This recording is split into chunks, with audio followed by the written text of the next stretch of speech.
Yes. The Leaf Spring Army sends its regards.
Hello, everyone. I'm the Enforcer, and I'm accompanied by Enforcer Matt.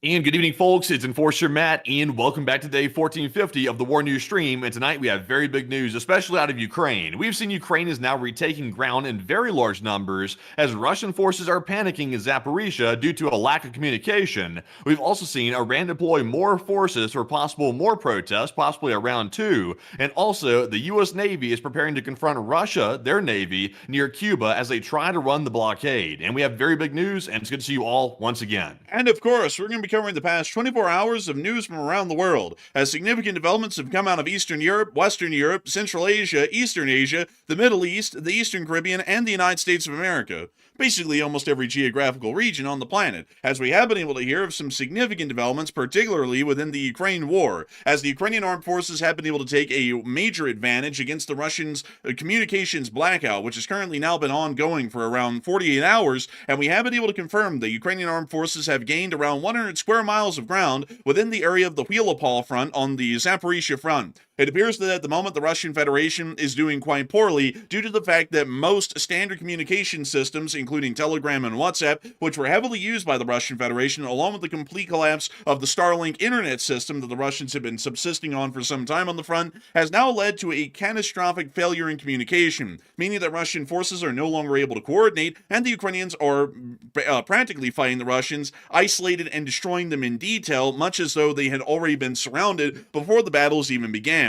The Russian Federation is now taking even further actions to worsen the frontline situation, as the Russian Federation's government has announced today that any Russian soldiers that attempt to import any form of finished FPV drones or any other forms of drones from the People's Republic of China will be subject to arrest and criminal charges by the Russian Federation's government for attempting to violate sanctions and customs that the Russian Federation has imposed on Chinese drones. Not only is this now causing even further problems, this is also adding on to the fact that the Russian Federation has now lost all communications capabilities, and now the Russian government is going to be greatly decreasing the amount of drones available for the Russian army on the front lines, all at the exact same time. Basically, every saving grace that the Russians have been able to cobble together over the past few years to try and just even keep the front line stable has now all been undone within about less than a half week. Meanwhile, the Russian Federation also was hit significantly by Ukrainian armed forces attacks, including those of drones and missiles, overnight through a larger area of the country. We were able to confirm that a oil refinery 2,000 kilometers in the Russian Federation, in the city of Utka, in the Arctic Circle almost, was hit directly by Ukrainian drones, causing a significant fire on the area of the oil refinery and causing severe damage.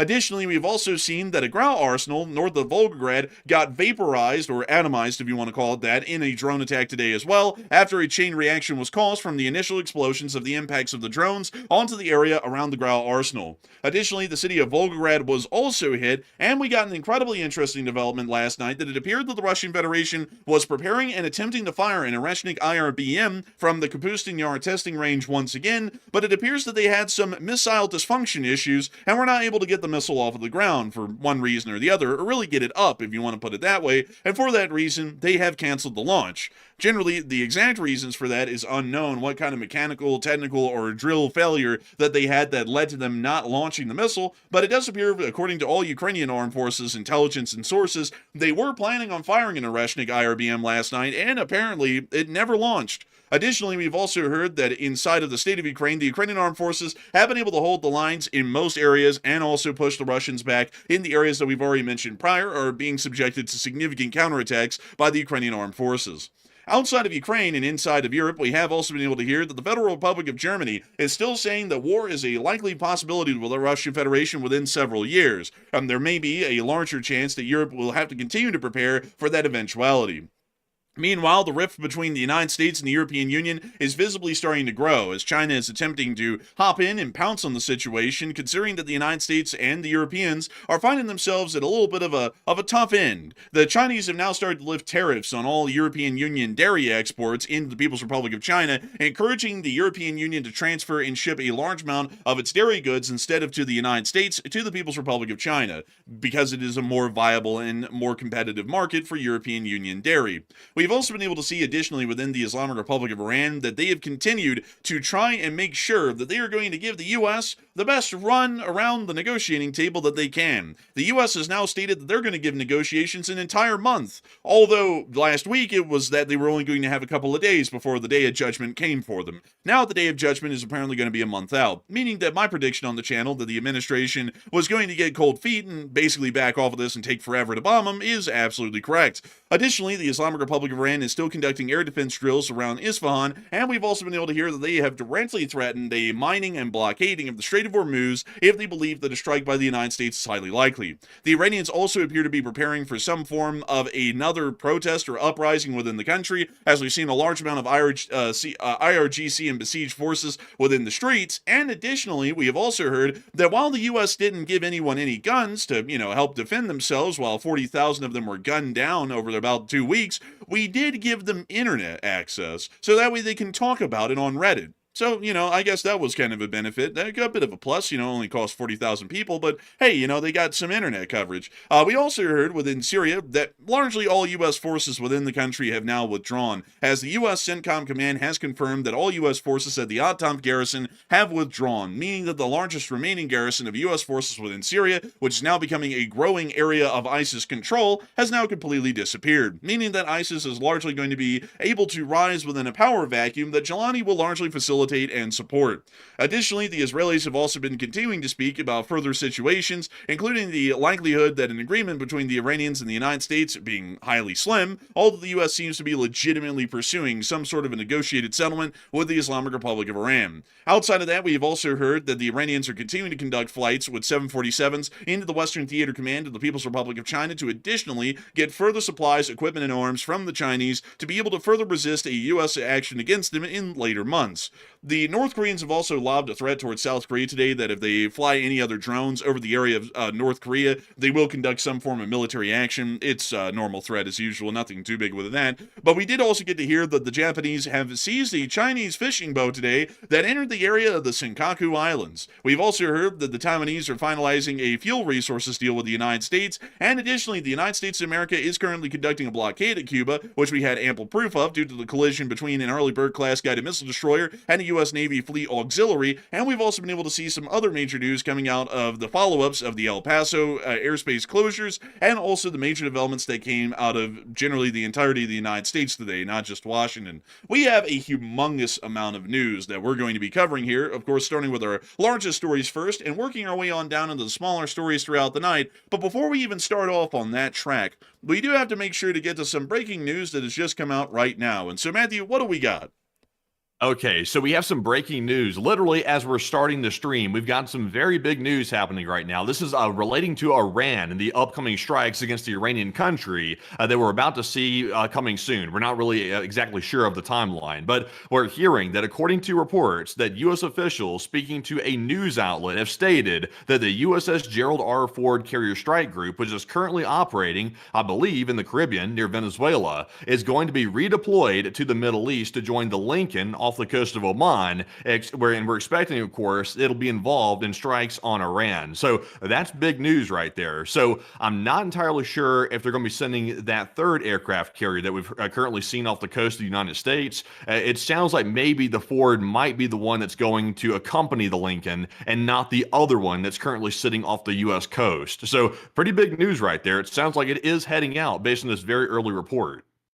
So it does appear that we will have to be talking about that here in a little bit, because it now appears that the U.S. has decided to extend the deployment duration of the USS Gerald R. Ford instead of keeping it to its normal 8-month deployment rotation, which is going to be interesting in terms of the kind of impacts that that may or may not have on the Carrier Strike Group, and also U.S. military operations currently ongoing within the Middle East right now. But with that in mind, everyone, we are going to be making sure to get on into all of this news, of course, starting, as you all know, with our largest stories first, and then moving our way on down into the smaller stories throughout the night. Moving us on into the news that has come out today, the major news for that matter, we have been able to hear the follow-ups the next 24 hours later after the Russian Federation has completely shut down Telegram and WhatsApp, as Russian communication apps are apparently now being generally tossed out of the window. And when I say Russian communication apps, I don't mean that Telegram and WhatsApp are Russian-made and Russian-operated. What I mean by that is that Telegram and WhatsApp are basically quintessential Russian communication systems within the Russian armed forces. They're also quintessential for the Ukrainian armed forces as well, as both sides have heavily used Telegram to be able to communicate with their units on the battlefield and to communicate up and down their chain of command, and even across their chain of command to other squads, platoons, companies, and battalions, and even brigades that are nearby on the front line. Yesterday, we covered the sort of impact that closing down those major messaging apps would have on the Russian armed forces and their abilities to coordinate and conduct effective frontline actions, and while we were hearing yesterday that the front lines were generally getting into a pretty sticky situation, especially for the Russian armed forces, it wasn't really clear how bad that was going to be just yet.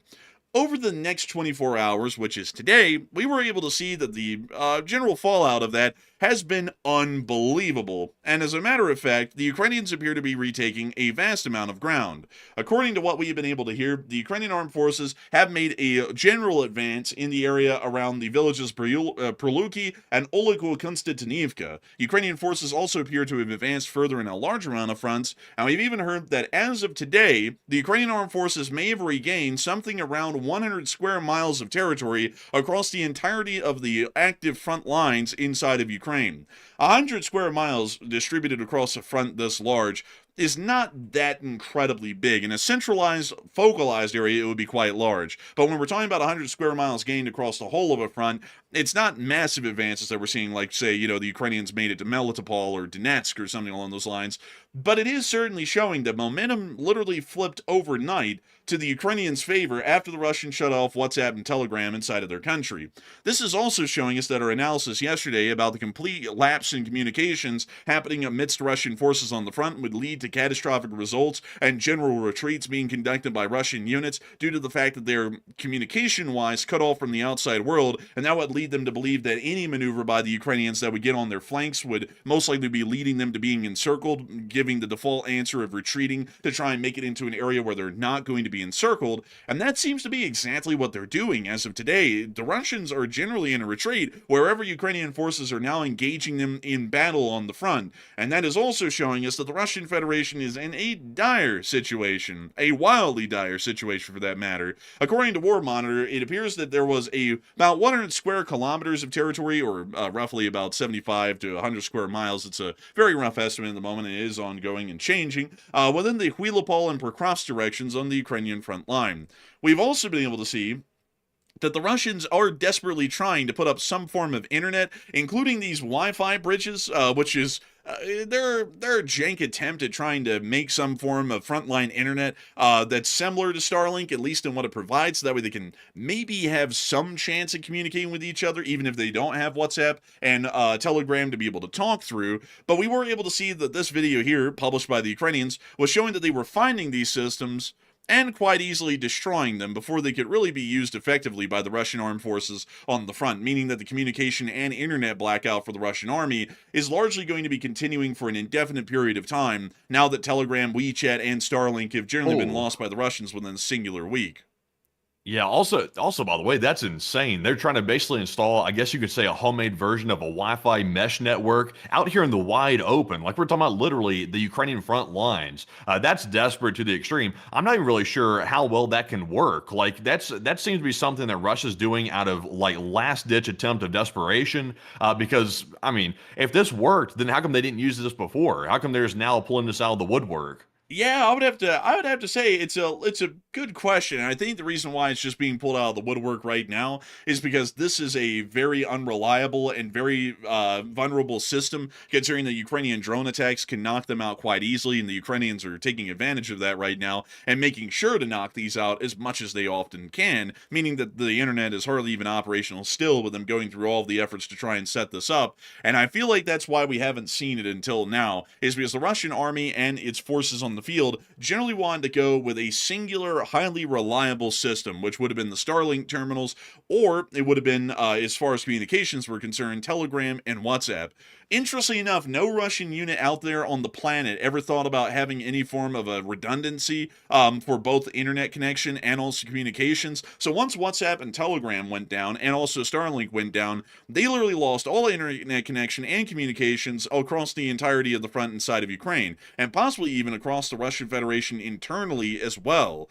Now, a lot of people would be thinking that sounds pretty rough, and sounds as though the Russian Federation's in a pretty bad spot right now. Communications is generally one of the most important things that you can have in a military, next to logistics, and the fact that they don't really have logistics or communications, or even internet for that matter, it's putting them in a pretty bad spot. But a lot of people do know that the Russians still have fiber optic drones and other forms of drones that they can use against the Ukrainians, which ought to level the playing field at least a little bit in terms of firepower parity, because they might be able to react quickly to the Ukrainian armed forces and try and generally stop them from making any larger advances like they've made over the course of the day. That would be, however, until the Russian Federation came out with a brand new announcement today, which is really something. According to the Russian Federation, the Russian Federal Customs Service is seeking to prosecute Russian volunteers who are importing reconnaissance drones from China to give to frontline troops.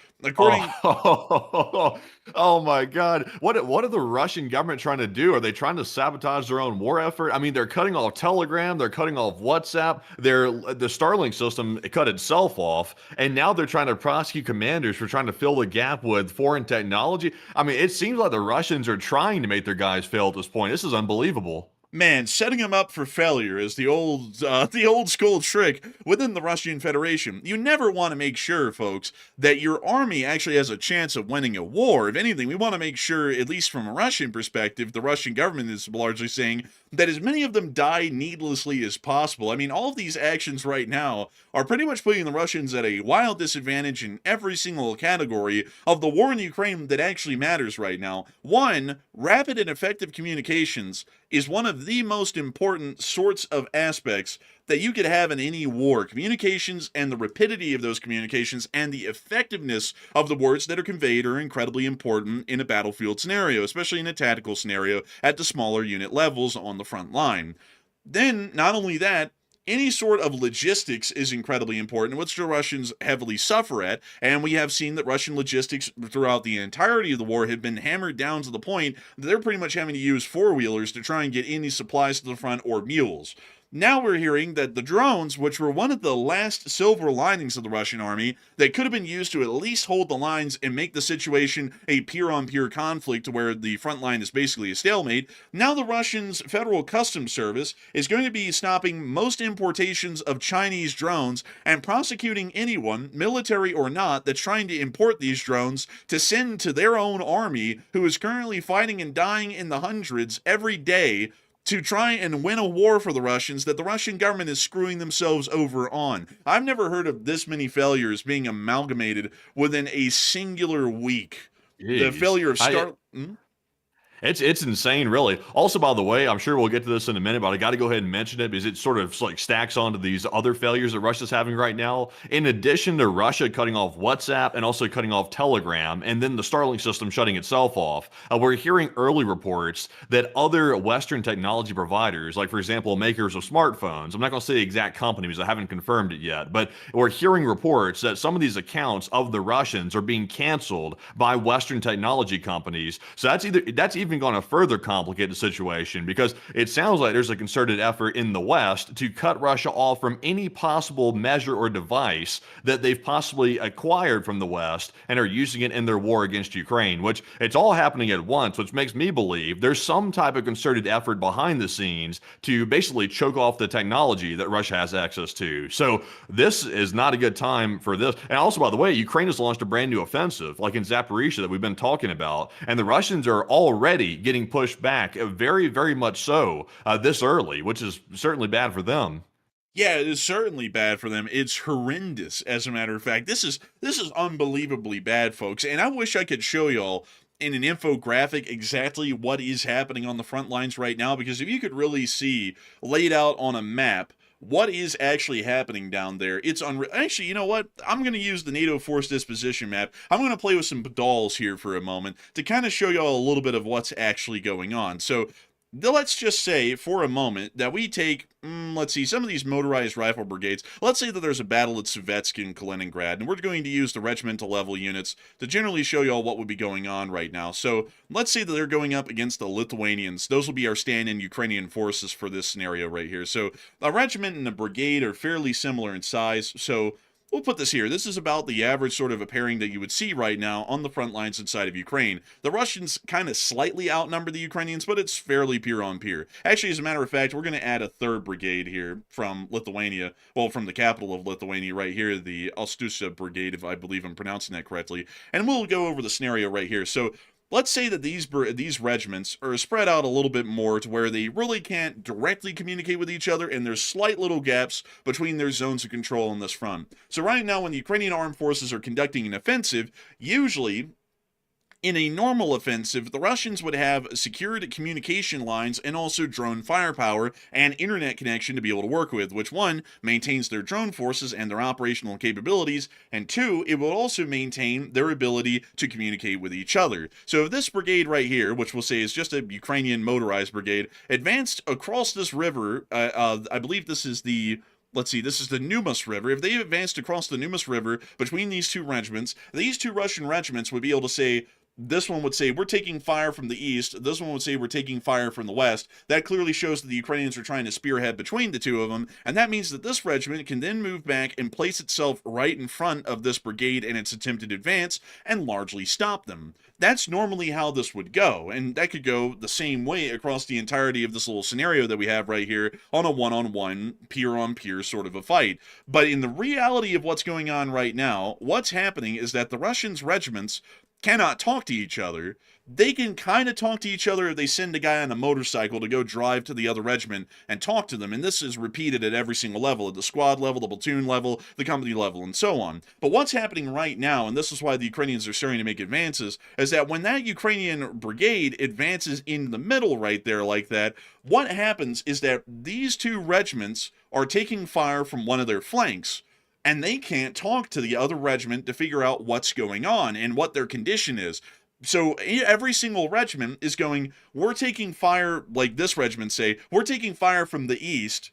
We have no clue if the other regiment of ours, the friendly regiment, is even over there and intact anymore. It looks like they might have retreated because now the Ukrainians have advanced onto our flank and they look to be threatening our rear. So this regiment is by default going to retreat. This one is also going to retreat as well. And then it's just wash, rinse, and repeat, because these regiments have no clue if they're about to be encircled or not, because they can't talk to anyone else around them to figure out if they're holding their position, what kind of fire they're taking, and what kind of firepower they can relocate back towards that offensive unit to be able to try and repel them or greatly slow down their offensive and then set up a defensive of their own that will be a little bit more secure and more intact.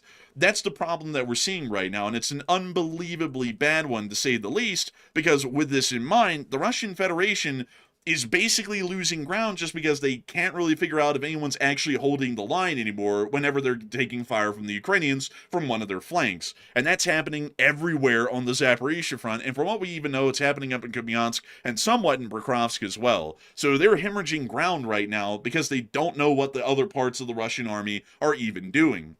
And a lot of people are wondering what is going to happen as a result of this massive failing that the Russians are dealing with right now. And once again, I want to lay out all of the failings that have happened in 1 week. The complete collapse of the Starlink internet system, the loss of Telegram and WhatsApp as their only communication systems that they used, and also the complete collapse of drone imports from the People's Republic of China, which made up the larger bulk of the drones that the Russians used on the front lines.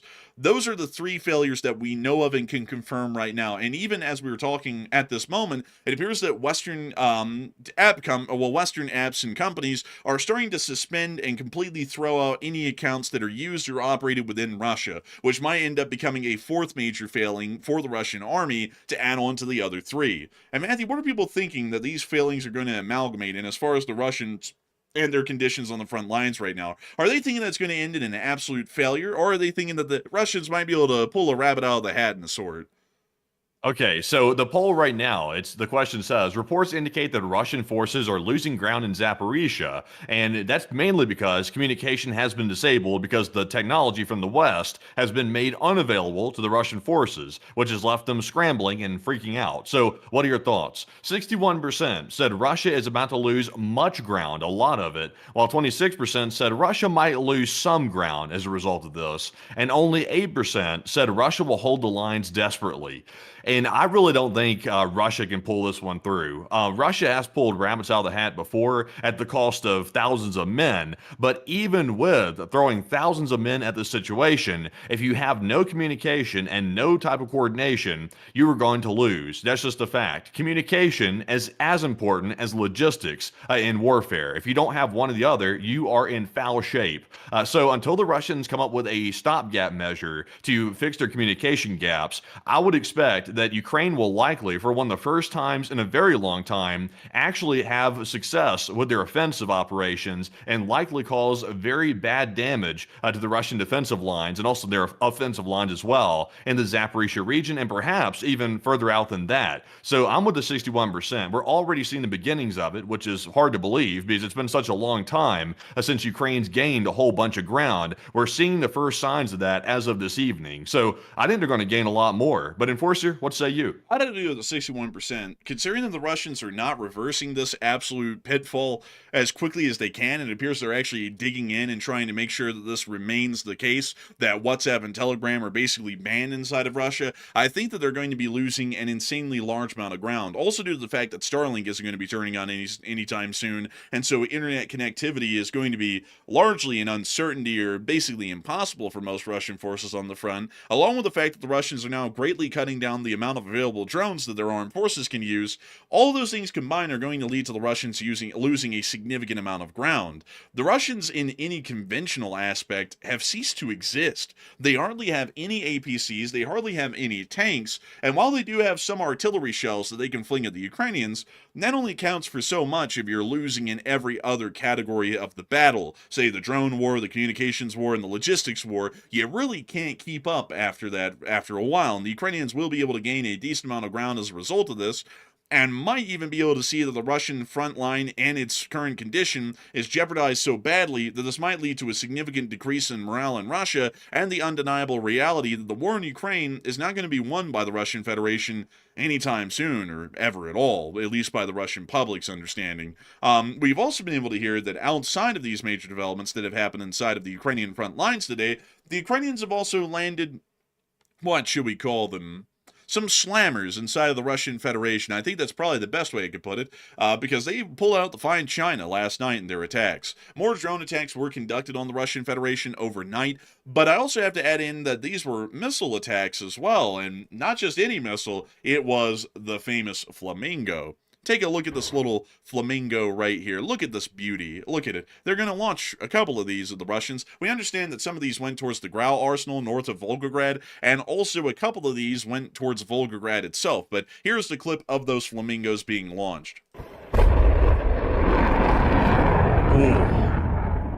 Yes. I see you know your missiles well. Good one.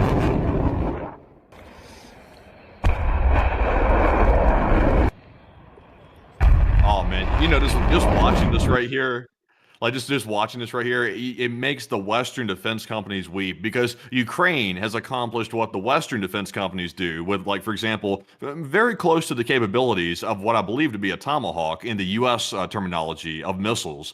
They've accomplished almost the same thing or somewhat comparable with the Flamingo, but it costs like a fraction of what Tomahawks cost. So Ukraine is doing it with a lot less. And as you can see, they're apparently ramping up production of those Flamingos quite a bit, because they're launching off several. And this is, the second or third night that we've seen this. Man, it is something, honestly. Man, as Zelensky's up there in Kyiv going, the U.S. didn't want to give us Tomahawks, so we built a Tomahawk equivalent to pennies on the dollar. Like, man, it's like, honestly, I mean, you know, it's pretty damn good. I mean, like, I'm not gonna lie, this is impressive. Yeah, if somebody would have told me that Ukraine could do what we do for like a fraction of the cost, I'd be like, I'm going to have to call BS on that. But Ukraine actually pulled it off, which is, to my surprise, they actually have this in mass production now, and they're using it the exact way they said they were going to use it. Honestly, like, I'm not just glazing Ukraine just because we support Ukraine, but Ukraine is highly ingenuitive, like very ingenuitive, out of necessity and also out of just pure like intelligence. It's incredible what they can pull off. Man, it really is something. I mean, you know, and also considering that they're way off from the Russians, at least in terms of the economic abilities that they have in terms of spending, and they're able to create something that is apparently more effective than even Russian missiles can provide for. That is really something. I mean, and on a shoestring budget at that, it's really honestly unbelievable. But here is the rest of this clip showing the Flamingo launches. I'll show you what they hit here in a second.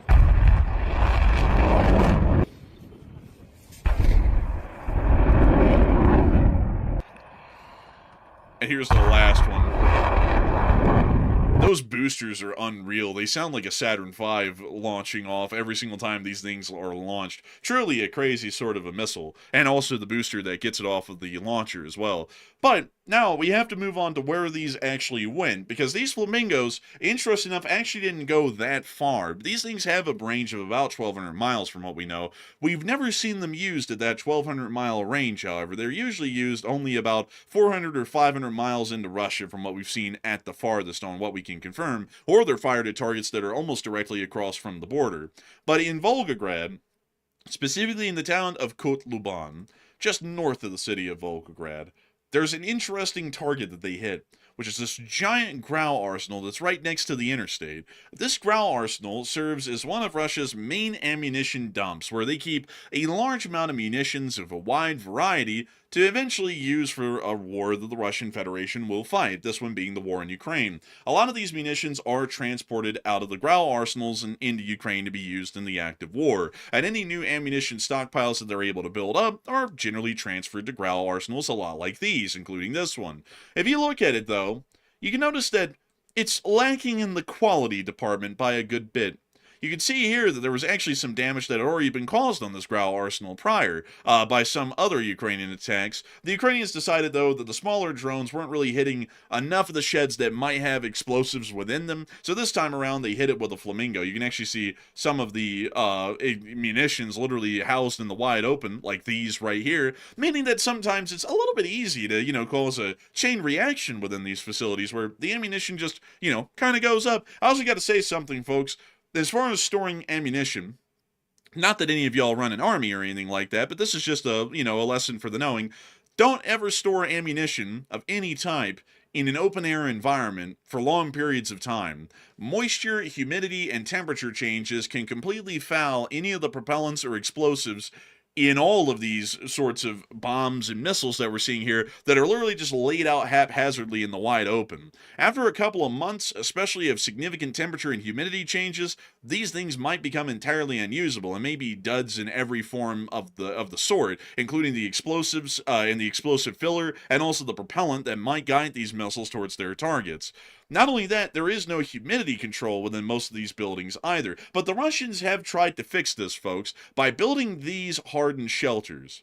They're fairly limited. We rarely ever see them in most GRAU arsenals. This is one of the few that actually has some of these. But one thing that's even more interesting is that from end to end, these things are only 63 feet across from each other. In America, we have a standard that they have to be 500 feet apart from each other at a minimum, meaning that the chain reactions even between these hardened shelters is a higher likelihood because they're so close to each other that if one goes off, it's highly likely that it'll cause enough damage to the surrounding ones that they will also go off as well, meaning that even when the Russians try and improve the ammunition storage and actually build legitimate hardened shelters to protect the munitions in from an armed attack, they still don't build them properly enough, and it still will lead most likely to a chain reaction.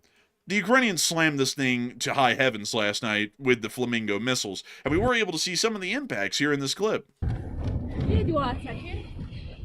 Oh. Everything just explodes here, they said. Anyway, everything's on fire. Anyhow, look, everything's burning. Shit. Man, I got that one. Everything explodes. Oh, look, it turned into daytime, too. Man, that kid said it was really cool. I'd agree. And the documents are still at home. Wait, is this kid an informant? He's like, the documents are still at home. It's like, hold up. What does he mean by that? We also got some other pics of this as well, if y'all want to take a little gander at it. Let's see here. Let me give y'all this one. There you go. That's what we call the Devil's Glow. It comes from a GRAU arsenal whenever it goes up. And that one appears to have gone up quite nicely, as a matter of fact, quite recently. I mean, quite literally just overnight. Now, this is going to be a little bit of a loss for the Russians, as everyone would know, of course. With the loss of a GRAU arsenal, that's a lot of ammunition that is lost. And that's also a logistics facility that is lost as well, which is a staging area to be able to get the ammunition on forward to the front lines themselves. So it's not really a good thing for the Russians to lose one of these. It's not that great. But it appears that they did lose one, and there's not really a lot that they can do about that rather than cry. We'll come back to Volgograd in a minute. But I gotta bring y'all on up and into the far reaches of Russia. On up into the town of Utka. Let me show y'all something. Let me show you something here. Y'all want to see what Russian propaganda really lies to people about, deceives them on? I'll show you. Way up here. This is basically the very fringe of the European portion of Europe. The Ural Mountains, which are right over here, is what divides Europe from Asia, according to most geography around the world. But if we go up here to this town of Utka, there's a couple of important things that exist within the city. One, the shithole that everyone lives in, and two, the industrial complex off to the east, including this oil refinery right here that has gone undamaged throughout the whole war up until last night. They obliterated it. We already know that we're getting to that, but they obliterated this thing overnight. But let's go look at the town of Utka, and let's see what kind of life your average Russian lives in this town that's basically almost in the Arctic Circle. Let's take a gander, shall we? Matthew, let's drop it down right here. Put the men down. Let's see what they're working with.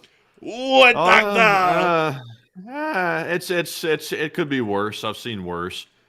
I've seen worse, but I mean, like, with the apartment walls being tagged, and also the fact that this is a Leninskaya, I believe, which is all the way from, like, the 1920s and 30s. I mean, you know, that's not really ideal. Let's see here. What do we have out here? We have someone who's apparently renovating out here on the street. The homeless people actually have wooden structures here in Russia. I mean, that's a step up. I'd have to say, I mean, like, this isn't the worst Russian town that we've seen, but it also isn't, you know, up to an American standard or really a European standard. Give us an overview, like zoom out on the actual map itself and show us the actual location within Russia in context to the entire country, because I'm kind of curious about exactly how far.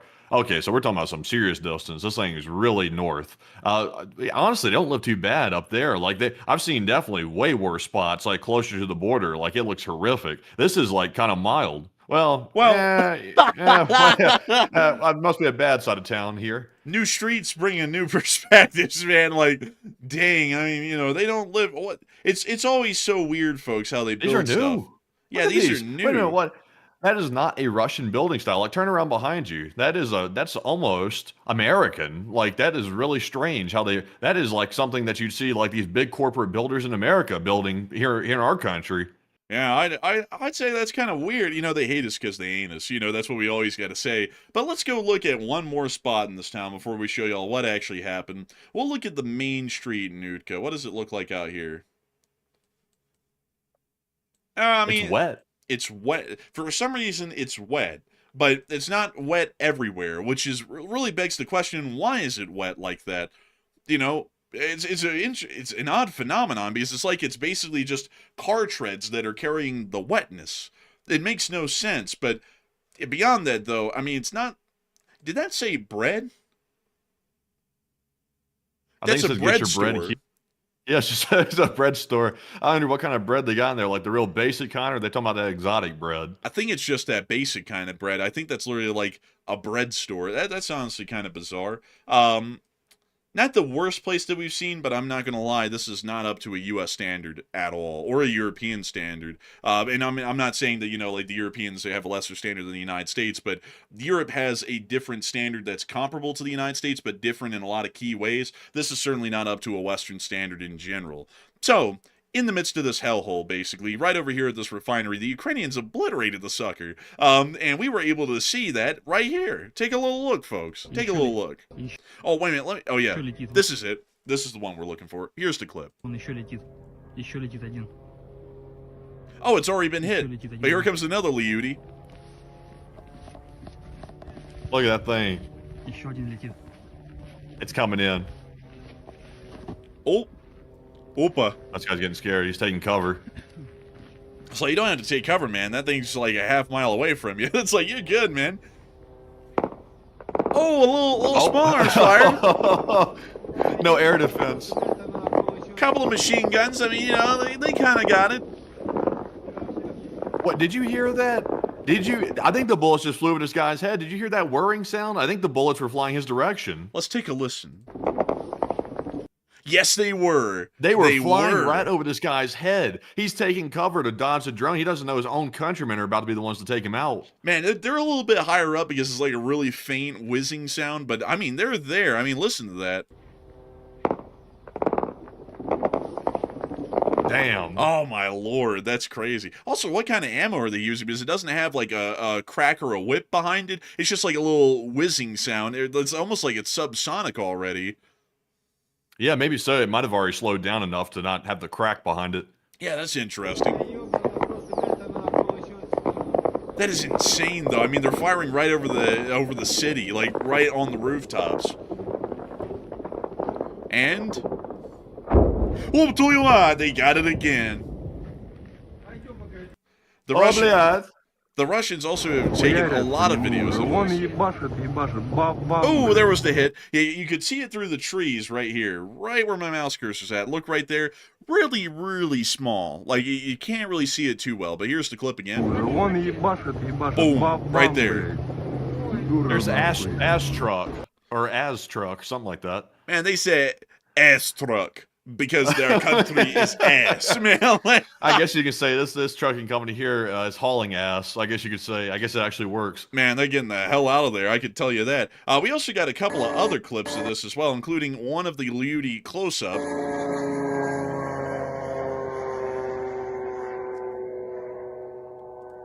Those Liudis always just seem like they're kind of vibing because they usually fly very slowly. And so you just kind of watch them just slowly fly over on their way to something like, you know, endless destruction. Here's another clip of it. Вот летит.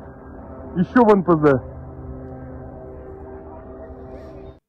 Was this like at the very outer limits of the Liudi? Because that's a huge distance to go. I thought for a second it was the Flamingos that got it, but it turns out it's the drones that actually hit it. We actually don't know the full range of a Liudi because every time they're used, it seems as though they basically have no limit to their range yet, from what we can tell, because every single time we declare a new record, and we'll be like, this is a new record, this is the farthest it's gone, usually within weeks, it breaks that record. So either they've made new variants of the Liudi that are a lot lighter, a lot more durable, and also much longer range, and their engines are capable of high strains over long periods of time, or the Liudis have always been capable of this range. It's just that they kind of been conducting baby steps to make sure that they could actually make it out this far instead of ending with multiple failures and wasted drones. I'm assuming. I'm not really sure. But it's really interesting, though, I would have to admit. And it does seem that, at least for now, we don't really know how far these things actually can go.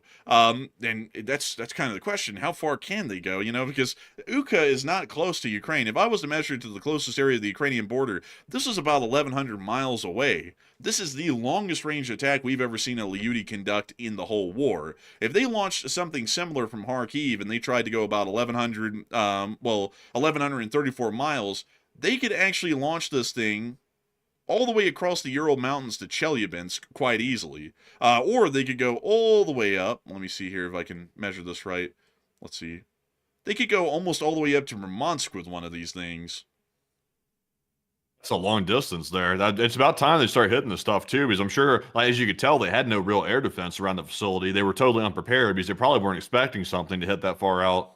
Yeah, I would definitely agree. Also, if we were to measure this into Europe, folks, let's say the Ukrainians launched one of these from Lviv at Europe, just for, you know, hypothetical sake, how far could it go? This thing could, oh my god, this thing could reach Swindon almost in the UK, and almost accurately land a hit in Swindon in the United Kingdom. Just to give an idea of how long range this thing is, it basically can cover the whole of Europe.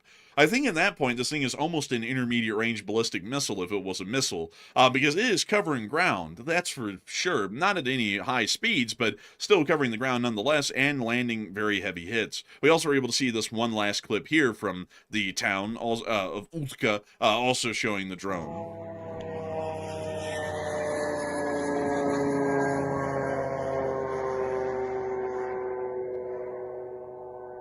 Man, I gotta say, that is something else. That is honestly pretty crazy. Moving on out of Utka, though, now it's time for me to get you all on down to Volgograd, because we have some more news coming out of Volgograd of the hits that were landed here last night, and also a bit of a mystery that's gone on over the course of the night that's a really fun one. But before we get to that really fun mystery and the big hits in Volgograd, a lot of people are talking about this record-breaking hit that was made today, 1,150 miles just about, in terms of range, for that drone to be able to hit that refinery. It's one of the longest range hits that we've seen in the entirety of the war, and a lot of people are wondering, is the Ukrainian long arm of the drone an endless one? Is there basically no limit to what they can hit now within Russia. For all intents and purposes, they are now able to cover, at least with their drones, about 80% of the Russian population of the possibility of being under a drone attack, as 80% of the entirety of the Russian Federation's population lives west of the Ural Mountains inside of the European portion of Russia. And Matthew, what are people thinking about that? Are people thinking that basically everything is within range of Ukraine at this point, or are they thinking that the Russians still have an ace up their sleeve, at least in terms of the vastness of Zadnarodno? And what are you thinking about that as well? Okay, so now that we've seen the Lyuti, one of their Ukrainian drones, going all the way that distance to go and hit that refinery, and as far as we know, it was massively damaged by these strikes. Multiple drones hit it, and that's a very, very long distance. One of the longest strikes we've seen Ukraine conduct using drones. So between the drones and the new Flamingo missiles, which are very long range, is Russia completely vulnerable? Is there pretty much nowhere at this point that Ukraine really cannot hit of importance? And it looks like 62% said yes, Ukraine can pretty much reach anywhere, while 28% said no, Ukraine is still partially limited by range and weaponry, and 7% said I'm 50-50 on this one. And I'm certainly with the 62%. Pretty much anywhere inside of mainland Russia that is of any importance can be struck by at least the drones or missiles that Ukraine now possesses. And the good news is all of these weapons that are capable of that Ukraine has in their possession are not controlled by the West, meaning the West cannot put restrictions on it because Ukraine manufactures it themselves. They don't rely on the United States to be generous with it. So, for example, Ukraine has still been asking for Tomahawks, but the only advantage a Tomahawk would really give Ukraine is more accuracy, because as far as we know, the only limitation of the Flamingo missile, which is a long-range missile as well, is that its targeting capabilities are not as accurate down to the precise level of a Tomahawk. That's where Ukraine, we believe, sort of cut the corners a little bit to reduce the cost, was the targeting system. But once again, that's only our speculation. We can't really necessarily say it's a fact. That's just the current speculation roaming around from reports. So, like I said, I'm with a 61%. I think Ukraine can definitely hit pretty much anywhere inside of Russia. But Enforcer, what say you? I would be with a 61% well on. They can basically hit any strategic or significant target in Russia. As far as what they are able to hit right now with the range that they landed that hit in Utka today, they are able to hit anything within Western Russia that's inside of Europe. 80% of the entire Russian population lives in the European part of Russia, meaning that as far as population concerns go, only 20% of the Russian population is out of range of Ukrainian drone attacks. That also means that around 80% of all critical infrastructure, both military, industrial, and economical, also by default would be within range of Ukrainian drone attacks, as industrial buildups and activities generally revolve around the available workforce, which means that the larger available workforce would mean that the larger industries are also present and readily available to be hit within that area, which would be the European part of Russia. So in general, in short, the best way I could say it, to summarize this, the Ukrainians effectively can basically hit everything. Much like the Russians can hit anything in Ukraine within reality because it's mostly all within range of Russian drones and missiles, the Ukrainians can also hit basically anything in Russia because it's all within range of Ukrainian drones and missiles as well. This is going to pose some major issues for Russia because they've never prioritized air defense to any capacity inside the country, and their air defense, when it's ever seen, is usually incredibly incompetent. So for that reason, this will start to produce, as we've already been seeing, at least within the very near areas to the Ukrainian border, this will be causing catastrophic results for the Russian economy and the Russian military, as the Russian economy will further be beaten to the ground, where they're hardly making any money and the Russian government is hardly able to raise any tax revenue. And additionally, they're also going to be beating the Russian military into the ground because any sort of strategic resource that the Russian army might use to continue to fight the war could be targeted and destroyed by the Ukrainian armed forces before it ever even makes it to the front lines. So, with that, I hope that addresses that well, because we got something else juicy for y'all coming out of Volgograd. Let's take a little gander. What in the world? Oh, this is a good one. This one right here was something else. What in the world do we have here? Oh, Ukraine must have hit them hard in Volgograd. That must be what happened. Surely, that must have been what happened here. Oh, that car's exploding. I mean, Russia wouldn't attack their own city. It's impossible. That would be ridiculous. I mean, you would have to be at the next level of incompetence. Oh, what is this? Is this Slenderman? Тан, ты что так говоришь? We got Вот всё Slenderman in the нахуй fog. горит. Всё в дыму нихуя не видно. Well, I mean, that was interesting. And we also have this lady Там here. что-то горит. Вот туда She's showing the въебало. fire as well. Охуеть. Now that begs Damn, it looks like Volgograd was ripped apart. It looks like they had some bad stuff happening right there. It must have been very vicious Ukrainian attack. it must have been, and here's one last clip. Now everybody's begging the question, what in the world did the Ukrainians hit Volgograd with? Well, that's kind of the funny thing. They didn't really hit Volgograd with anything. This was actually Russian air defense that did this. Apparently the Russians fired off some sort of a larger missile, like an S-300 or an S-400 missile, and a lot like they are commonly doing everywhere these days, it launched out of its TEL, gained some altitude for a second, and then immediately went on a vertical dive straight back down in the city and slammed into this block, obliterating multiple cars within that parking lot and causing significant damage to the surrounding buildings. They haven't been able to confirm any casualties or fatalities at the moment, but it does seem that the Russian Federation's surface-to-air missile systems are running into even more failures at this point. We were able to see this quite visibly around Novorossiysk in an attack about 2 to 3 weeks prior, and we've also been able to see this in attacks that the U.S. has conducted on Venezuela and Iran, that these air defense systems generally don't work. Either the radars don't work or the missiles don't work, which are some of the larger components to see operational on an air defense system. You know, that's what it does. But apparently the Russians are, skipping the quality control on the air defense missiles. So they're going with the quantity over quality, or more so, the lack of either. They're not really going for quantity or quality on these. It's just poor quality and low quantities of them. But also, speaking of high quantities and low quality, or low quantities and low quality, whichever way you'd want to put it, we do have to move ourselves on over into Kapustin Yar. This is a bit of a mystery that happened, kind of adding on to the whole missile failure side of thing. The Ukrainian Air Force warned that indications and signs were showing a possible IRBM launch of an Oreshnik IRBM was to be conducted within the next few minutes in the early hours of this morning on the Ukrainian armed forces or on the state of Ukraine. Then the Russians completely scrubbed the mission to launch the IRBM, and from what we know, it was never launched.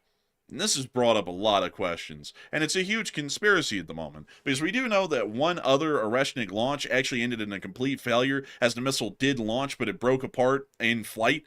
So we're believing that this missile apparently suffered a catastrophic failure as well, to where the missile's motors just did not activate for it to even launch, and for that reason, the launch was completely aborted, and they did not launch the IRBM in Ukraine. And a lot of people are wondering, is that really the case? Was it a malfunction that completely ended this attempt of the Russians to conduct another coercion effort or intimidation effort against the Ukrainians? And Matthew, what are people thinking about that? And what are you thinking about that as well? Okay, so last night we did see Ukrainian armed forces send out an alert telling people to take cover because it looked like Russia was about to launch an Oreshnik IRBM missile, which is, of course, a very big occurrence because it's nuclear capable, and also it's a weapon that has a MIRV warhead on it, which could or could not be armed. So it's something to take very seriously. But the problem is, though, when Russia went to launch it, something strange happened. Nobody's really sure exactly what it was, but the launch was canceled. So what is your speculation as to what happened to cause this fake out that the Russians did with this IRBM missile? 77% said Russia likely had a failed launch or a malfunction, while 11% said Russia was doing a test or a simulation and it was never intended to launch, while 6% said it seems like a Ukrainian false alarm and they simply got a little bit too jumpy.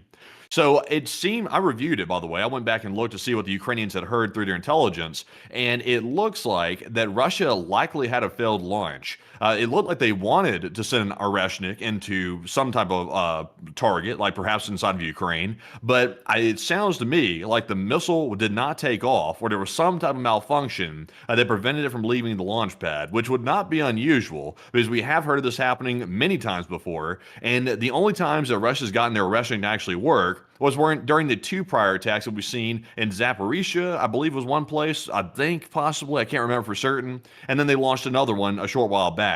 So to me, I think it's a malfunction. I think the missile's crappy, they can barely get it to work, and this is probably another incident of a malfunction. So I'm with the 76%. But Enforcer, what say you? I'll be with the 76%. This is definitely a missile malfunction that happened. There really is no doubt about that, because the fact that the Ukrainians had credible intelligence, much like they had in all prior launches, that the Russians were about to launch an Oreshnik IRBM and then they didn't, that would highly suggest that they had some sort of a critical failure where the missile did not even fire, and therefore they completely aborted the launch and then started to conduct technical work on the missile to try and fix it and see if they could eventually get it to where if it was ever fired, it might launch. That's definitely what happened at this point, because the Ukrainians have never really put out a false report on this thing so far, and in the past 2 attacks in Lviv and in Dnipro, we have never seen any sort of a false alarm that was issued by the Ukrainians where they said, oh, they're definitely launching one, and then it never launched. They basically always launched. So that would give us a clear idea that this was a preparation to launch another Oreshnik IRBM, and the thing flat out failed, which is pretty funny. What if it was, have you heard the allegations that some of the Chinese ICBMs are actually full of water instead of actual fuel? Have you heard that that speculation? Oh, yeah, I have. Yeah, so I wonder if the Russians are having the same thing. I wonder if a crooked commander somewhere went and sold the rocket fuel off and then filled it up with like a dilution of water inside of it. It's like, what would cause this over and over? Because I get the fact that people say the Oreshnik is not reliable, but what's the actual problem with it that's causing it not to launch? Because at its core, it's a rocket with a MIRV warhead on it. That's what it is at its core. So how come Russia can get most of their other stuff to work, but they can't get this thing to work hardly to save their life? Man, right now, man, they're going, hey, do you smell that? This fuel, it has no smell. I replaced the fuel with water. It's like, huh? It's like, why'd you do that? Yeah, I did it because I had to go to Baby liquor needed store. new shoes. Man, baby needed new shoes. Bro, probably, man. That's probably what happened. But it's highly likely, folks, almost guaranteed it was another Oreshnik failure, which is giving the Oreshnik a really bad track record. It still has just about a 50-50 launch to failure rate. So every time an Oreshnik is launched, there's a 50% chance the thing is going to fail before it ever even makes it close to its target. So I'd have to say, pretty decent running odds for us, at least, if we ever went up against an Oreshnik, because the British had 2 Oreshniks fired at them, or the Germans, or anyone else. You pretty much guarantee that you're not dealing with 2 Oreshniks, you're really only dealing with 1, because only one of them made it off of the ground, most likely. Or maybe even both of them didn't make it off the ground. That's also a likelihood as well. But with that, we are going to be moving on and out of that news from inside of Russia. Oh, actually, we have one last piece. One last piece. Belgorod is without power. Still, it's a tragedy. Look at them. 260,000 people, from what we know, are still without power in the Belgorod Oblast. Isn't that a shame? That means they're really chilly and really cold. Dushim. What a terrible fate. Heavens. The pipes are bursting. Time to go sit in the car and turn on the heater. Whoops, I can't do that either. They're out of fuel. Oh, boy. Man, what a tragedy. We see some guy sitting in his Lada. They're trying to stay warm. Man, this has got to be rough. This has got to be rough because they're still having like the occasional fuel shortage for vehicles. So I'm sure the gas prices as a result are probably sky high. Also, if you could even get it, that's a problem too. And the fact that the Russians are really not making very much money, it's like that's a big deal. So they can choose between going broke or getting warm in their cars from the heater. That's a pretty tough choice.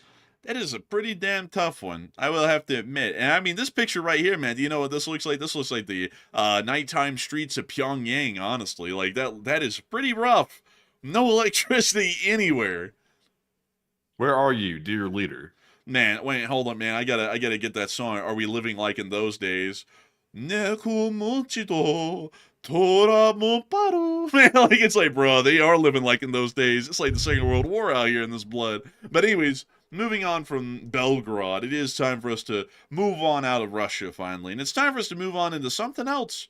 Cuba! The Cuban Missile Crisis is happening over again, folks. It's Cuban Missile Crisis 2.0 time. We're going to be getting on into that news. But before we get on into it, I do have to say that we thank you all so much so far for watching. I gotta say that it's an honor to know that at the peak tonight we've had 14.4 thousand people here, and 54,000 people have watched the stream in the first hour and 8 minutes. Now that's not the largest crowd that we've seen lately, but we're still happy that everyone does appreciate the news, because today it was major news out of Ukraine, and generally, folks, sadly, Ukraine doesn't really do that good algorithmically these days, so YouTube doesn't really push it that much. But we still cover it because we're a news channel, and so the biggest biggest news gets covered every day, at least as far as world news goes. So with that in mind, I thank all of y'all so much for enjoying our news so far tonight. We still have a lot to go on Cuba.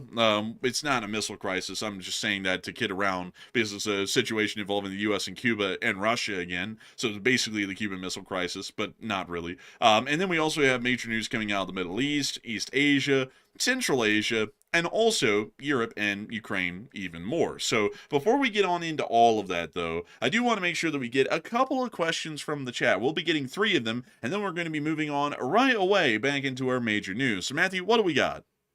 All right, so let's get our first one, which goes to none other than Hokey Redneck, a channel legend, by the way. And thank you very much, Hokey, for that $100 support. Damn. And once again, keeping the channel running with that massive $100 support. And Hokey said, you have to explain NATO unit markings to people that don't know them. And I do, just for others.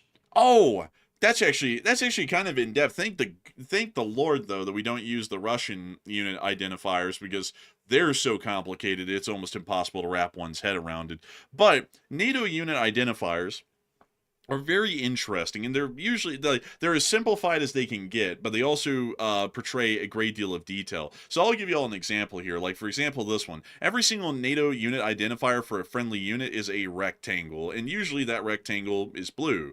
Inside of that rectangle holds a little bit of information. I've actually simplified these greatly on the map that we have here even further because I only show the unit size and what type of unit it is. So if we look at this unit right here, we can tell off the bat that it's a motorized infantry brigade, just simply due to the fact of the X above the rectangle and also the large X or cross that exists inside the rectangle as well. Whatever is inside of the rectangle, it actually depicts exactly what type of unit this is. This one will be a motorized infantry unit because of the X that crosses the rectangle. This one actually has an oval crossed by a X and then an X above it. So that would actually be a mechanized infantry brigade, meaning that it's a little bit beefier and it has a little bit more firepower and armor behind it. But generally, the little identifier above the rectangle gives you the unit size. So I believe, let's see, 3 X's would be a division, 2 X's would be a division, 3 X's would be a corps, 1 X is a brigade, and then sometimes when you get into smaller units, like at the regimental level,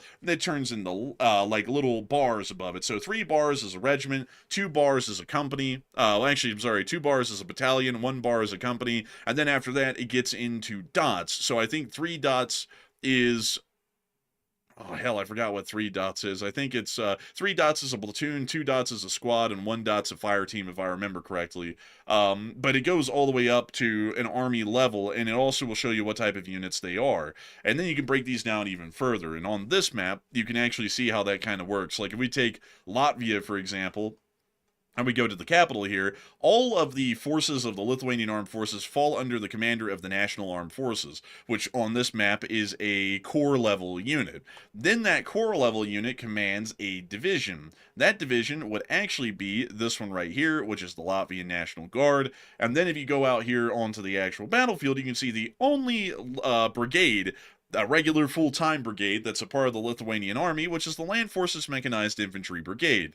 And then from there, it's broken on up into battalions, and the battalions are broken down into companies and platoons and so on. So that's generally how NATO identifiers work in the best nutshell that I can give, but there's still a lot more detail to go into than just that. But a humongous thanks to you so much once again for support and helping this channel to keep on running, and I hope that does address that the best I can, at least with how NATO unit identifiers work. Never, folks, do not look into how Russian unit identifiers work. I'm actually going to show y'all Russian unit identifiers really quickly because they're a trip. Let me see if I can find them here really quickly. Let's see. Unit symbols. Let me see if I can type that in and get it. Let's see here. Oh my god. Here they are. Jesus. These things are terrible. So this is what Russian unit identifiers look like for naval vessels, and you can also see some here for different command posts. It's a hodgepodge of a million different symbols, and it's not a uniform sort of a reporting system or a symbology system, which makes it wildly complicated to understand. And it's actually been said that this is a bigger reason why the Russians do not really have a lot of command and control over their units, because even how they display the units on a front line and how they're operating is highly confusing, to the point that you would have to be deeply experienced in just knowing what the unit symbology is to know who's where and doing what and what they are as far as a force element size and so on. So really messed up stuff, honestly. Luckily, NATO is really smart, and we came up with a great unit identifier symbology system. But anyways, with that, a humongous thanks to you so much once again for that unbelievably massive support, Hokurenic. I hope that does go into a little bit of an interesting deep dive on that sort of stuff. And with that, we are on to the next one. And our next one goes to Nick Hines. And thank you very much, Nick, as well, for being a longtime channel legend and also supporting the channel once again with another $100 support. And we appreciate that. He said, with the Chinese drones gone and the comms blackouts, now is the time for NATO to step up and give Ukraine some big military support with Taurus, Meteor missiles, drone and missile interceptors to give Ukraine an even bigger advantage. And I would agree with that 100%. You know, the interesting thing, Nick, is I think the reason why Western companies are starting to act against Russia is I believe, and this is my speculation, I think the U.S. is going to try to start enforcing sanctions a lot more strictly than they previously did. And that's likely the reason we're seeing more concerted efforts being taken by American companies to crack down on Russia using their technology on the Ukrainian front lines. I think that's probably it. And if that is true, that's probably one of the best things the current administration has done to help Ukraine out in recent months. That'll be a massive help, and we're already seeing it right now. We're seeing the Ukrainians gain frontline advantages because of that. So hopefully they crack down on it even further, because there's also still several American companies that are aiding Russia, probably unintentionally, but they're still helping Russia, and it needs to be cracked down on. But Enforcer, what say you? And I'd have to thank you for the massive support, Nick Hines, our neighbor of the north in Canada, of all places. Really cool country. And I gotta say that I would agree with you. I believe that we should be supporting them out the kazoo in the United States and also in Europe. And I have a feeling that that might start to happen because, not to get a lot into what's happening in the domestic politics thing, but there's a very big shift going on right now where, basically both groups, to be entirely honest with you all, it has to be beholden to whatever the president says and the executive branch, although it's supposed to be two separate branches. They basically have to listen no matter what to what they say. But due to a whole bunch of internal events and developments that are going on right now, that's becoming wildly unpopular for one of the groups. And back before this president came into charge, both parties actually were generally unanimously in support of passing funding and congressional drawdowns for Ukraine. Like, for example, in the Senate, it was usually a 75 to 25 advantage in the vote, which is a significant one. So that's a unanimous decision by all accounts. And in the House of Representatives, there was a fairly similar sort of a trend there as well, up until this new administration came into power. And then anyone who basically went against his wishes would get lambasted to hell and basically have their reputation ruined for really no good purpose. So it seems that might be shifting here in the future, I would hope. Not really for the domestic political side of things, but for the foreign policy side of things, because Europe supporting Ukraine is great, but it's really an incredible thing if Europe and the United States can both equally support, because that means that it's twice the volume of support that's being provided to Ukraine over any given period of time. So I would say hopefully that would be the case, at least here soon, because I would like to see another congressional drawdown made within the United States to get rid of our older equipment and to send that over to Ukraine to where it can get a second wind and be used very effectively while it's at the very end of its service life for the larger part. But yeah, considering that the Russians have basically dug themselves into an early grave right now, I don't know why in the world NATO is so slow to take advantage of this and to see that the Ukrainians can succeed massively in retaking ground. And not only that, really showing the Russians that the war could go on forever and it still will end in a Russian defeat, which would be the clear sign that would be given if they were able to gain a decent amount of ground across the entirety of the front and basically wipe away 3 years of Russian advances within just a couple of months.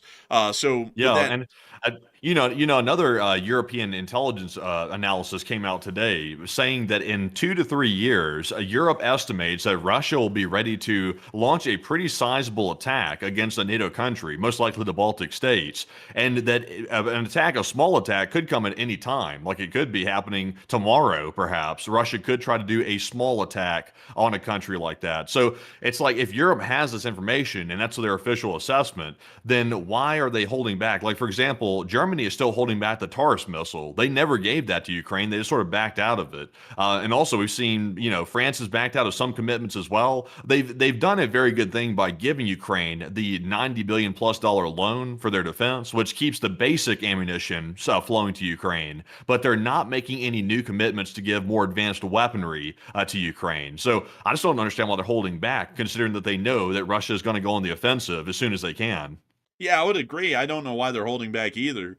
But I guess there's some sort of, little background diplomatic chattering that's going on that might be slowing them down, either internally or externally. But we'll have to eventually wait and see. But beyond that, though, I hope that was able to address that well, Nick Hines. And a huge thanks to you so much once again for that unbelievably massive support and helping this channel to keep on running. Because folks like you, Hokey Redneck, and everyone else who supported this channel tonight helps to make this thing possible day in and day out. If it wasn't for folks like y'all, we wouldn't be able to run this stream for all the folks who get to watch for free, actually. They don't have to watch ads, they don't have to listen to a sponsorship, they don't have to support the channel a cent. And it's thanks to the very few people who go over their way to support this channel and help us to be able to pay our bills and do this as a full-time job that's a possibility and a reality for people to get news in a free and easily accessible way, and hopefully some of the best research news that most of y'all have heard of at least recently in terms of foreign policy.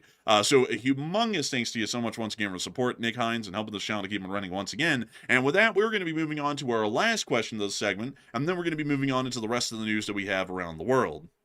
All right, so our last one of the segment goes to none other than Purple Gerbil, who puts in a $75 support, and thank you very much, Mr. Gerbil, for that generous support as well, and we do appreciate it. He said, "Good evening, all. Please take a live chat in LSA forever." Hey, and good evening to you, and a big thanks to you for being here tonight and supporting this channel and helping it to keep on running, because if it wasn't for folks like you, we wouldn't be able to make this channel possible, we wouldn't be able to keep it running, and we wouldn't be able to get a live chat in your honor. So Matthew, what do we got?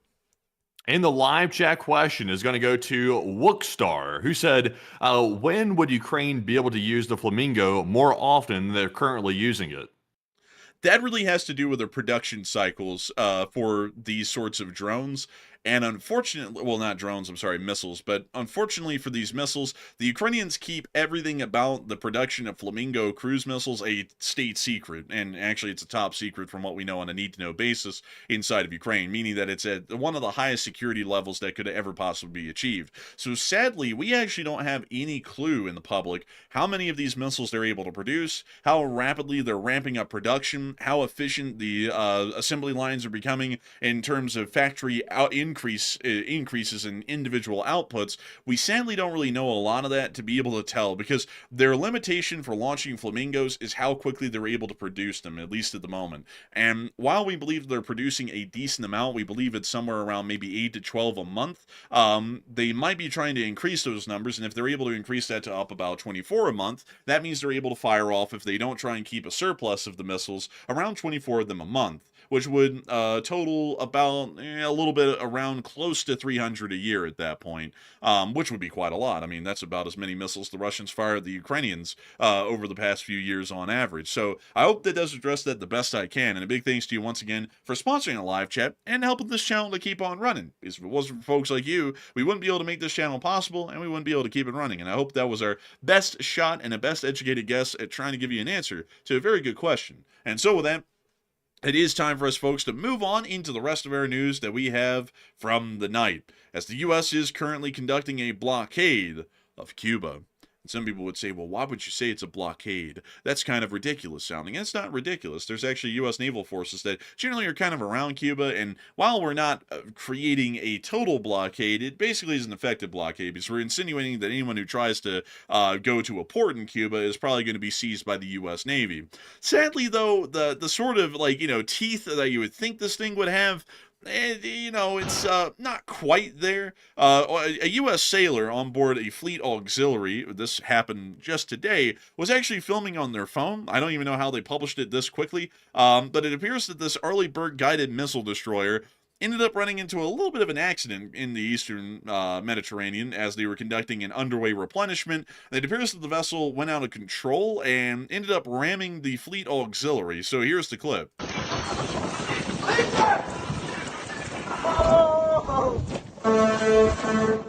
Oh, damn. Oh, here it comes.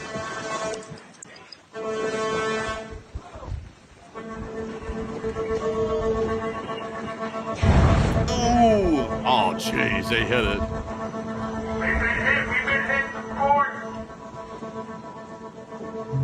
Damn, that's how they react to it. They start yelling on the radio, "We've been hit." They said, we've been hit, port, man. It's like, man, Damn. I mean...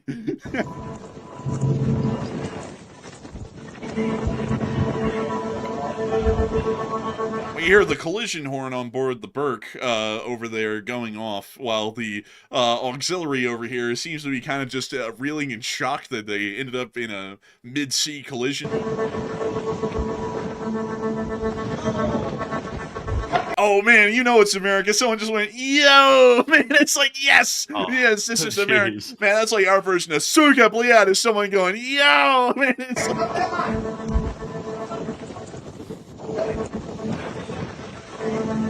Man, I think we'll have to pause the video there, but that's crazy. I still don't understand how vessels can hit each other like that in wide open waters. It's like, how the hell do you pull this off? I guess there's got to be some like way that this happens all the time, because it happens a pretty decent bit more than you'd think.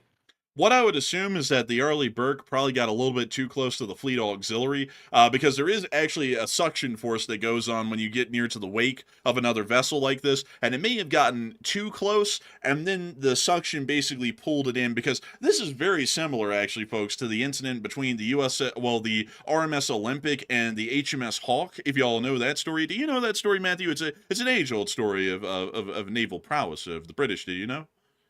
I haven't really heard that one. Let me go pull it up for you, because this is really something. I mean, this is almost an exact situation that we can see right here. So back in the day, a lot of y'all will probably know of the famous RMS Titanic, but it originally had a sister ship that was made before it called the Olympic, which I believe is the one over here on the right. Actually, it's the one on the left right here.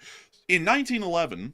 while the Titanic was still being built and generally fitted out in Belfast by Harland and Wolff, the RMS Olympic was leaving Southampton near to the Isle of Wight through this channel right here. And a little vessel called, well, it wasn't really a little vessel by that time standards, but let me go pull this up right here. The HMS Hawk, seen here, was attempting to pass, like literally pass like a car in a passing lane by the Olympic. When it tried to pass the Olympic going at full speed, the Olympic and its wake actually created a suction force that pulled the Hawk in, just like that Arleigh Burke, where the bow basically pointed right at the Olympic, and it gouged out a giant gaping hole in the stern of the Olympic right here when the bow of the Hawk ran right into the, I believe it was the starboard stern end of the vessel. Basically the same sort of an incident that we've seen right here. So I would assume that there was some sort of a navigational error that was had on board the Arleigh Burke class destroyer, to where it got too close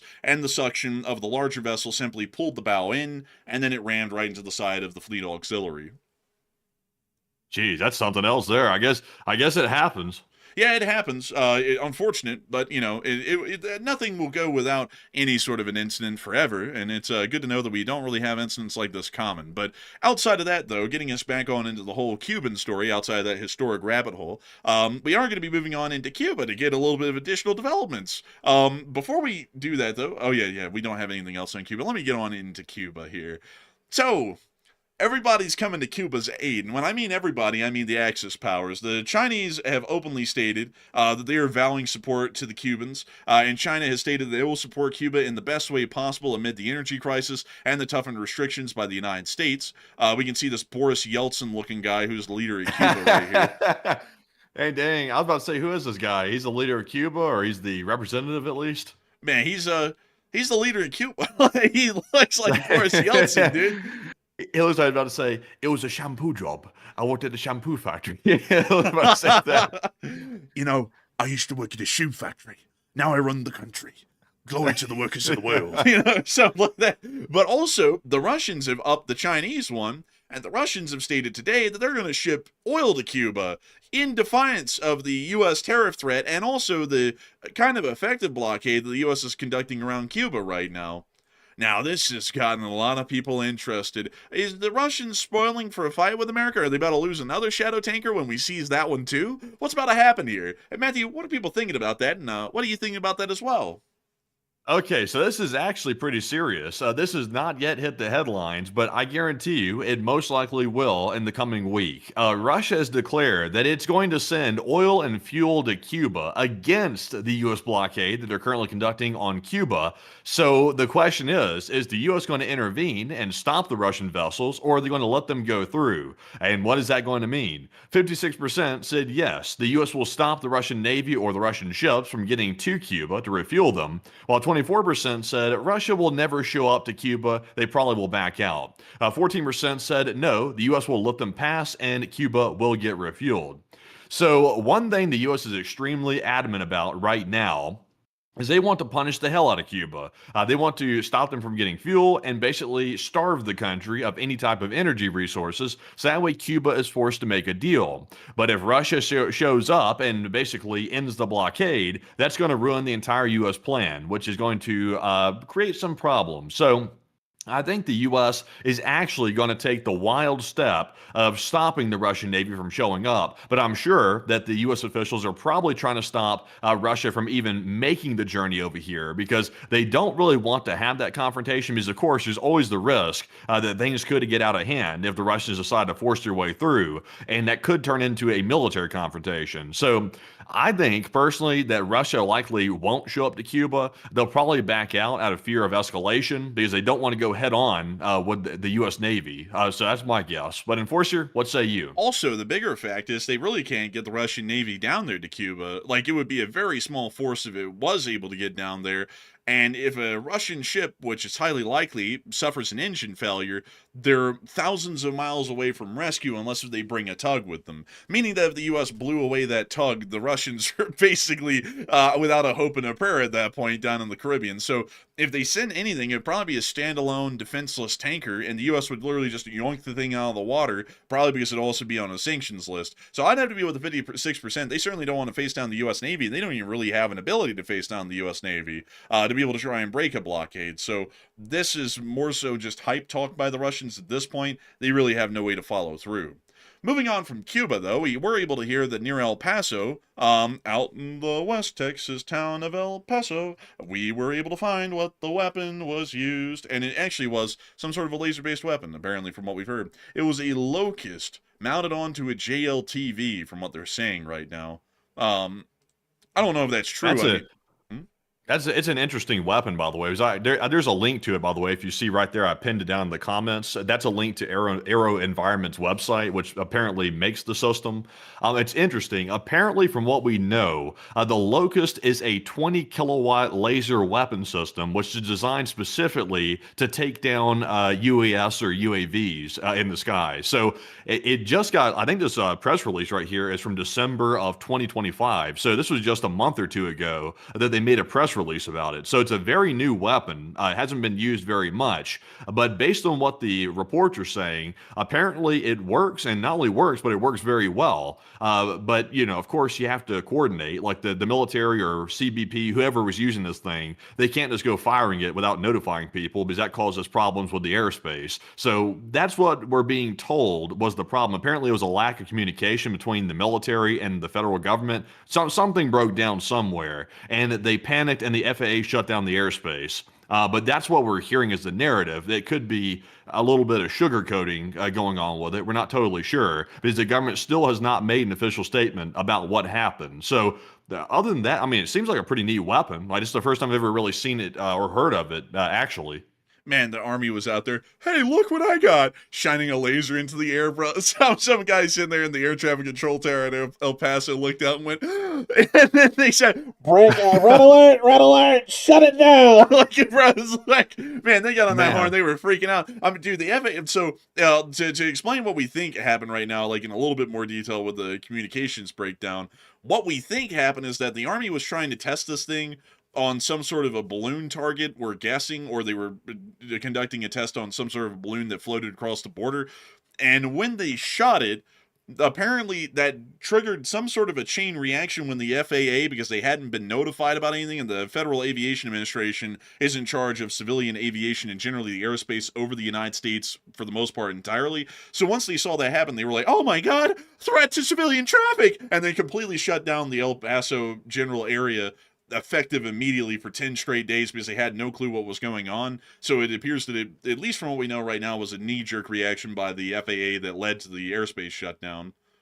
Yeah, isn't it crazy though? Like, if you really stop and think for a second, like people just normally accept, like when you see something like this, you're like, oh, look, the military has a laser weapon system now. We basically have like a primitive version of the Star Trek phaser system. This is what this is. It's a lightweight version of it, but we have an even more potent system that we have on our vessels. I think it's called Helios. It's a more potent version of something like this, designed to shoot down incoming air threats like missiles and things like that, drones as well. It's really fascinating that we're actually at that point in technological development that the military can actually field these systems. They actually work in the field, and they're going to be expanding upon it, which is really good news because obviously you don't have to have ammunition for this. It's very cheap to fire it. I think it's like less than $1 a shot, or you just had to pay for the energy. And yeah, and there's no logistical problem behind it at all. It's just simply a matter of recharging it to make it work, which is that's a huge advancement.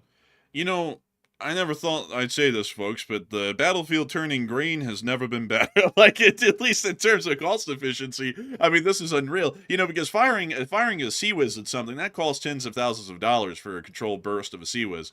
This thing does the same job, but it does it for pennies from what we know. I think the British said that the Dragonfire system can end up firing off a burst. I think they said like the shortest burst was like 7 cents, and a longer duration burst that could basically start to disintegrate a craft completely, it would cost about $7, which is wildly cheap. A single round, folks, these days of 50 BMG costs $70. You can take down an entire drone for the cost of one 50 caliber round. I mean, that's unbelievably cost efficient for what it's able to do, and also the fact that it can engage a large variety and number of targets at shorter ranges. This is the future of air defense, like, no doubt about that. Most people right now who are involved in the short-range missile defense systems, they might as well pack that up. It's going to be obsolete probably within the next 10 to 20 years, because this is just way more cost efficient, way more robust, and also much easier to field because you don't have to have a factory producing thousands of missiles. They just produce a couple of hundred of these in spare parts,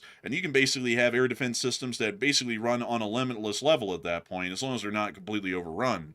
But moving on out of that news, out of El Paso, it is time for us to get on and out there into the rest of the United States' news, because we did get a couple of other pieces of news today.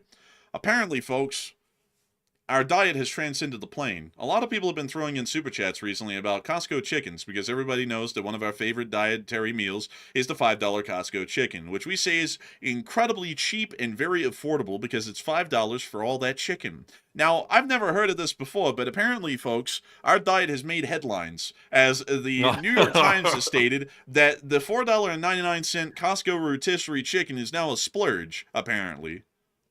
Man, we're splurging with that $4.99 rotisserie chicken. That's crazy work right there, by the way. That's absolutely insane. Man, you know, I think legitimately, man, someone was watching our show that wrote that article, and they heard us going, hey, thanks for the Costco $5 chicken. They were like, these damn kids and their $5 Costco chickens living it up. It's like, yo, it's Man, like, you spoiled punk. you damn kids and your chickens. It's like, I don't even know what the hell is the gripe here. And then they also said something about, what was it, like vitamin fruit drinks or something like that were a splurge as well. I think, folks, we're getting in an economic rough time if a Costco rotisserie chicken at $4.99 is called a splurge. Like, if that is a splurge, what isn't a splurge? Like a bowl of rice? What in the world do you go at lower than this in cost? Like, I guess it's not splurging, according to the people who wrote this article, to go buy like a $17 fast food meal that is only one meal versus the chicken, which is $5 and it's basically 3 meals. Like, I don't even know what they were getting at. But apparently, folks, our diet literally made it onto the headlines. Like, because we're the only people I think of in the world right now that hype up the Costco chicken diet. So someone must have watched the show and they wrote an entire hit piece on splurging on Costco chickens. I've never heard of something like that. But that is what it is these days. Quite odd. Anyways, moving on out of that, we also were able to see that some F-35s are apparently lacking radar. So in the meantime, to offset the weight distribution issue, they're literally taking a half of a barbell and then just loading it up with weights to simulate the weight of a radar. You know what this actually is right here? This is about the warrior ethos. You know, you have to stay pumping that iron because you're a tough ass. They put weights on the F-35s. You got to stay pumping that iron. Whenever they land, by the way, this is instant weight set. All they have to do is take them off and start pumping iron. So this is part of that ethos, man. I tell you what, you know that those muscles, you got to have them. You got to look macho. Man, Hexeth came out there and said, "A warrior doesn't need radar to see. They need large muscles. Put damn weights in the F-35 and make that thing swole, damn it." And then they put some weights in it. I mean, you know, like, also, by the way, just to explain why this actually happened, the new radars that we're waiting for, which are the A and APG-85s, are not ready. So we're waiting for them. They're going to be available in the next 2 years to kit out every aircraft that we have with them. So in the meantime, we have just a whole bunch of these. Apparently, they're F-35Bs for the U.S. Marine Corps, apparently, which, I'm not going to lie, this is kind of stereotypical for the Marines, considering that everyone always says that the Marines as a joke are kind of like, you know, intellectually deficient. And so instead of having actual radars in the F-35Bs for the Marine Corps, they're going to put literal barbells with weights in them to basically simulate the weight of the radar. I mean, like, that is kind of ironic. Like, it's kind of ironic and kind of leaning really heavily into that whole joke. I honestly have a lot of respect for the Marines, but the joke's the joke still. But we'll be waiting for the radars in the meantime. And once we get the radars, they're going to pull the barbell out with all the weights on it, and they're going to smack the radars in, close the nose cone, and then it's good to go. At least that's the hope. So a little bit interesting with that. I had never heard of this until today, folks. This was actually kind of a little bit hilarious to me. But hopefully we will never have to use these in a war in between now and 2028. Oh, damn. That's literally the timetable when China's going to invade Taiwan. And the Marines are going to be involved in that. Oh, well. Anyways, moving on from that, it is time for us to get on into some other news. As we were able to hear right when the stream was going live, the U.S. Department of Defense has put out a new order for GBU-57 MOPS. Apparently, because, end quote, they are critically needed to replenish the inventory of GBU-57s expended during Operation Midnight Hammer to restore operational readiness. Geez, son, that seems like a bad thing right there. I wonder why they so critically need these so fast. I would hope that, you know, before the U.S. started going heavy on Iran, that we had enough MOPS in our inventory to actually carry out new attacks on their nuclear sites if the U.S. wanted to do that. I wonder if we're so critically low that we can't pull off an attack at this time. It seems like that would be the case. And also, I gotta say this, folks. Oh my God, this drives me crazy. Anyone in the world who has a brain would know that if you drop bombs on someone, you generally want to replace those immediately. Why in the hell did it take the Department of Defense 8 months to put out a bid to get new MOPS? We bombed Iran 8 months ago. Why did it take this long? And I'll tell you why. It's because you got a guy who's like roid raging up there, so he thinks only on the fighting end. He doesn't think on like the logistics end or anything else that actually matters in a war. He just thinks about the stupid shit of look cool, kick ass, and he doesn't think about things like, hey, maybe we need to go replenish the inventory of these right after the strike, so let's put out a bid for those instantly after the strike concludes, like within the week, so that way they can be ready for the next operation if there is going to be one. Because why, like, who in the hell, like, even for exigent circumstances, who in the hell would say, let's basically drop every MOP we have on Iran and then not replenish them and never think about them again until we're about to bomb Iran again, and then we realize, oh shit, we never replenished them, so we're basically out of MOPS. So now we got to sit around for months waiting for these to be made. And also, it's an OPSEC issue as well, because now by putting this bid out, it's giving an idea to Iran, or at least it's making the impression, it may or may not be true in the end, but it's giving the impression that the U.S. isn't ready to strike Iran. So that may embolden Iran to go deeper into being stupid when they walk to the negotiating table. They might be even more obtuse now that they think the U.S. isn't ready, because I'm sure that they're seeing this bid. If it's on Twitter, I'm sure the Iranians have seen it, and they're probably thinking, well, hell, they don't even have the bombs to hit us. We must be good to go. Man, if we had any other Secretary of Defense right now, I'm not joking, if we had any other Secretary of Defense right now from the past 100 years, they would have called this off the bat. I mean, this is such an amateur mistake, it's almost unbelievable that that would have been made, that nobody ever looked into the fact we used all the MOPS. Like, even if we didn't have the idea when we bombed them 8 months ago that we were going to bomb them again, I mean, normal logistical requirements would say, just in case, like what if we got a bomb, say the Three Gorges Dam in China or something in a year? We probably need some of these. So let's go ahead and start getting some more in the mill so that way they'll be ready for whenever we need them again.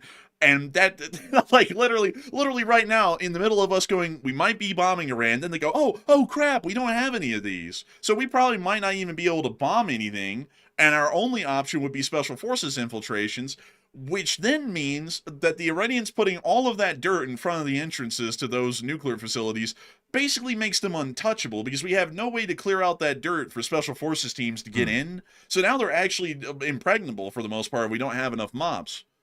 Yeah, hopefully the reason why they're stalling, because now the U.S. is starting to drag this out really, really far. Like, we're hearing the statement today out of the White House that they might give Iran up to a month or throughout the month to think about their offers that's been talked about at the negotiating table, which seems a bit absurd because, I mean, you either know if Iran wants to negotiate in good faith or not. At this point, I think it's clear they don't. I mean, they keep coming out and refusing to negotiate their ballistic missile program. So Iran keeps giving us the middle finger time and time again. So it's like, why are we still waiting? It's like, there's no clear answer. I hope it's something that's not like an operational issue like this, where we're actually out of missiles or out of bombs, and we actually don't have the ability to strike, at least in an effective manner.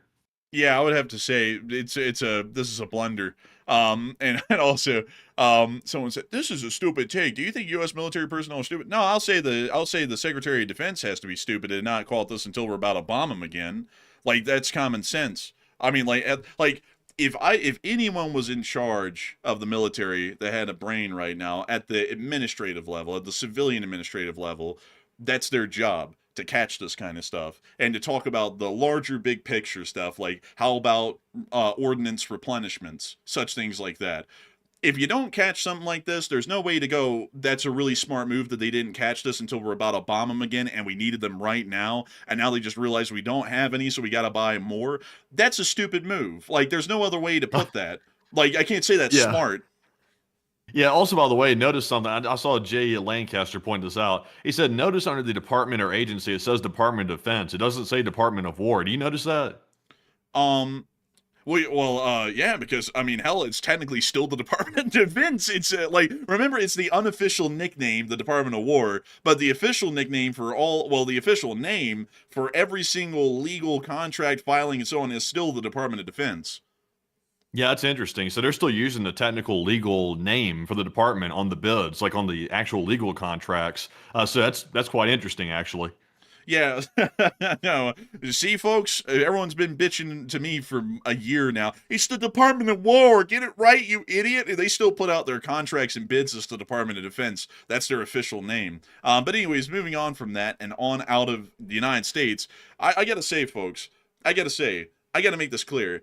I complain about these kinds of things because America is better than this kind of stuff right here. Like, this kind of stuff is not American, because an American would catch this before this was a problem. And for someone to always be talking about the warfighter spirit and the warrior spirit and all that stupid crap, you would think that they'd focus on what actually counts, which is making sure that we have the ammunition to fight our enemies. I expect more from the Secretary of Defense, and I expect more from the Department of Defense than going into something half-assed and half-baked and hardly doing it right, like the Signal chat leak from earlier last year, and now this. I mean, it's just an endless amount of obvious oversights that are being conducted endlessly right now. And I expect a lot more out of the U.S. because I put a lot of pride in the country, not blindly. I put pride into the country because I know that Americans are far better and far more competent than the idiocy that we're seeing in this sort of a move right now. But anyways, moving on from that, now the United States, we are going to be moving on to the Middle East, because speaking of those mop orders, it appears that the Iranians are conducting air defense drills over Isfahan right now, which we saw in this clip. Oh, look at that. Oh, it's a little fish gun. How cute.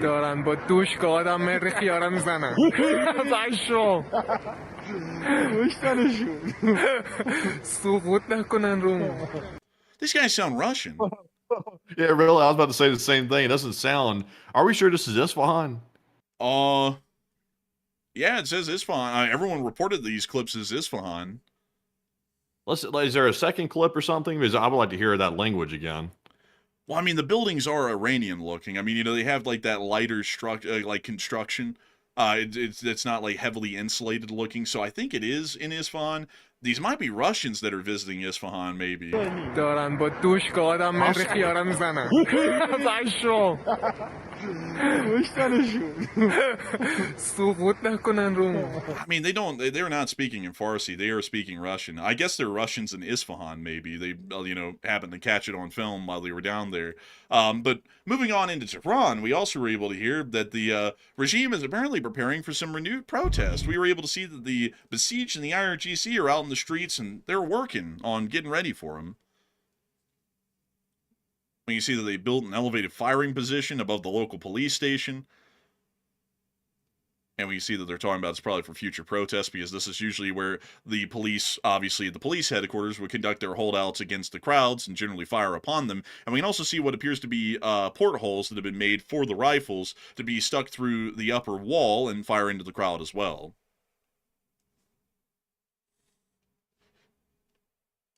That's the end of that clip right there. And moving on from that, we also were able to see that apparently today, the U.S. has done something interesting. We purchased and smuggled about 6,000 Starlink terminals into Iran after the riot and the massacres. The first time the U.S. has directly sent Starlinks to Iran. Now that's what in the world? If we were able to do that, then how come they didn't try to smuggle like weapons in or something like that to give to the Iranians? Like, honestly, not a bad move. Like giving them the Starlinks to stay online, that would be a good move to make. But it's like, couldn't you send like like a combo deal, like a Starlink and an AK like together or something? It's like they needed to be armed. That was the main thing. Yeah, and I gotta say, these Starlink boxes aren't small. I mean, here's a Starlink box and set right here. These are not small. They got 6,000 units of these into the country, which shows that the America's smuggling capabilities into Iran is fairly large. So we had all that smuggling ability, and we didn't give anyone a single gun and a round of ammo to defend themselves while they were getting gunned down, and instead we just gave them internet access. I don't really understand that, like from a analytical perspective here, because how in the world does giving them internet stop them from getting shot to death in the streets, like in the tens of thousands? Like, that seems like the wrong sort of support. Like, it's like, that probably would have been good to give after we gave guns to them, but I feel like we should have given guns to them first, especially considering that we weren't going to be there in time. It's weird. It's really weird, I'll be completely frank with y'all. But we can confirm that any of the Iranians that did survive the massacres that happened earlier in January, they apparently do have internet now. At least we can say that. And so I guess they're coordinating, and the Iranian government is getting concerned that they might kick off another round of protests here in the future, because it does look like preparations are being made for that, like we saw in the video in Tehran. And that is leading a lot of people to wonder, are protests going to be returning soon inside the Islamic Republic of Iran? And Matthew, what are people thinking about that? And what are you thinking about that as well? Okay, so now that we're seeing that Iran is making preparations and they're fortifying the rooftops and also fortifying areas in these major cities to get ready for a new round of protests, what is going on? What do you think is happening? 62% said protests will return to Iran very soon, while 23% said Iran is simply getting paranoid and protests probably are not imminent, while 9% said I'm 50-50 on this one.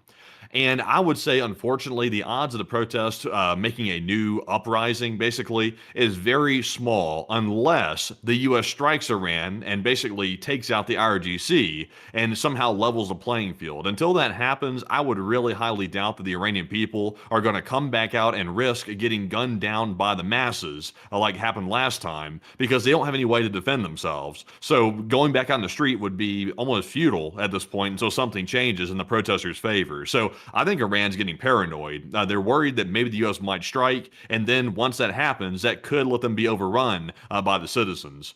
So I would say I'm with the 23%. But Enforcer, what say you? I would generally agree with that as well. And also another thing that I have to point out, folks, because I see a lot of people saying, well, the U.S. would never admit to giving them guns. No, we wouldn't, but the people on the ground would. They would film videos of them getting guns or having guns, and they would start showing that off, because that always happens. There's always some goober out there that will do something like that and blow away OPSEC. And we've never seen that yet. If anything, the only group that we've seen in Iran that's armed is the Kurdish groups and also the Balochistan groups. and they generally are self-arming because it's incredibly old and decrepit sorts of firearms that they're equipped with, but we haven't seen anyone else flashing around any sort of guns that have been given to them, and that's what will let us know if the U.S. was giving them guns, whether the U.S. admitted that or announced that or not.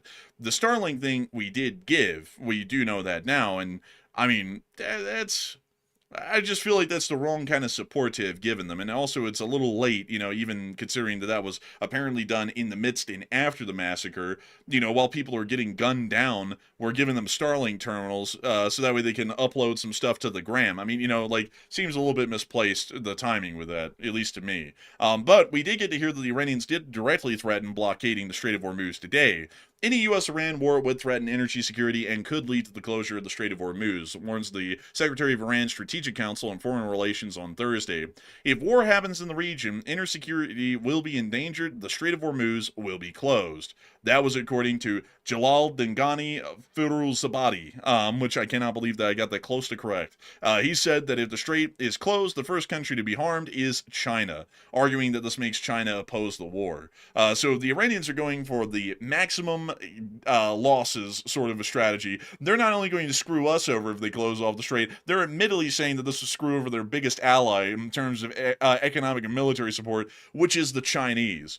So this is also our first direct threat that we've seen, folks, where the Iranians have openly threatened and used the Strait of Hormuz as leverage against the United States. And this also does show, as far as our analysis is concerned, they are seriously giving that a lot of consideration because they know how much damage that will cause, and that will be devastating for the United States of America, considering that we heavily rely on the availability of oil around the world to be able to run our national infrastructure and economics, and also every other country in the world is also beholden to that principle as well. Moving on outside of that, however, generally out of the Islamic Republic of Iran, we also saw that the 747s are still conducting flights of Iran to China to be able to try and pick up some weapons and equipment from the Chinese while the Iranians still have time. The United States also stated today, in a fun little twist, that we're going to be negotiating with the Iranians not for a couple of days, but now for a whole month. They're dying for a deal, and they're dying for a deal so badly, it's now going to take a month to get to one. Doesn't sound like they're dying for a deal to me. It sounds like they're playing the U.S. for fools, and I gotta say, folks, I called this for what it is. You can't diss me on this one. I sat there and said, the President of the United States is going to hear the word deal making. He's going to be like Pavlov's dog. He's going to start watering at the mouth to go make some stupid deal. Even if it's absolutely detrimental to the United States, we'll still go and try and make one. And look at us now. We literally stopped the presses, sent them on over, and now we're going to negotiate for a whole damn month on nothing, basically, because the Iranians have made it clear they aren't going to negotiate on missile production, they aren't going to really negotiate on their nuclear enrichment, and they're also not going to negotiate on funding their terrorist forces. So basically, we're talking to them to get nowhere over the whole damn month. I gotta say, that's something else right there. That is something. And also, it's even more something else when you hear what happened in Syria today. We were able to hear that the U.S. is now completely withdrawn from the Al-Tanf garrison. That was issued today as an official statement by the U.S. Central Command Area of Responsibility inside the Middle East, that all U.S. forces effective February 11th have withdrawn from the Al-Tanf garrison in Syria. The Al-Tanf garrison was our largest garrison in the entirety of Syria, and generally existed as an outpost for U.S. forces to conduct patrols within the desolate and lowly populated areas around Palmyra to try and conduct counterinsurgency operations primarily against ISIS. Now those forces are gone. We also are hearing that one of the very last holdouts of U.S. forces, which only numbers about 100 to 200 men inside of Syria, is also soon to leave as well, meaning that after that base leaves, U.S. existence within Syria is gone. There's no U.S. forces that will be left in Syria.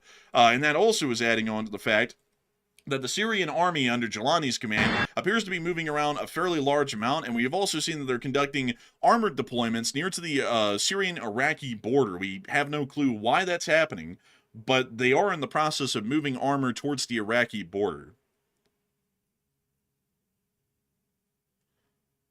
We see the trucks passing by right here, some with T-72s, some with BMP-1s. It's generally the normal sort of Syrian army affair. It's, usually 1970s and 1960s equipment. They also equip some of them with cope cages, interestingly enough. They are trucking along. Look at them go. Bringing tanks, bringing stuff. Look at that. Look at that. I find it interesting that the Syrians haven't learned that there is a travel position for a tank, which is where you turn the turret backwards, and there's a latch on the back of the T-72 that locks the barrel in place so that way it can't turn. Guess no one ever taught them that when they just load the tanks up onto the trailers with the turret facing forward, I guess locked in place. That's the least of their concerns, trust me. There was probably too much yelling going on when they were loading it or something. They couldn't think. Allah There's probably a whole bunch Akbar! of... Up the next wheel!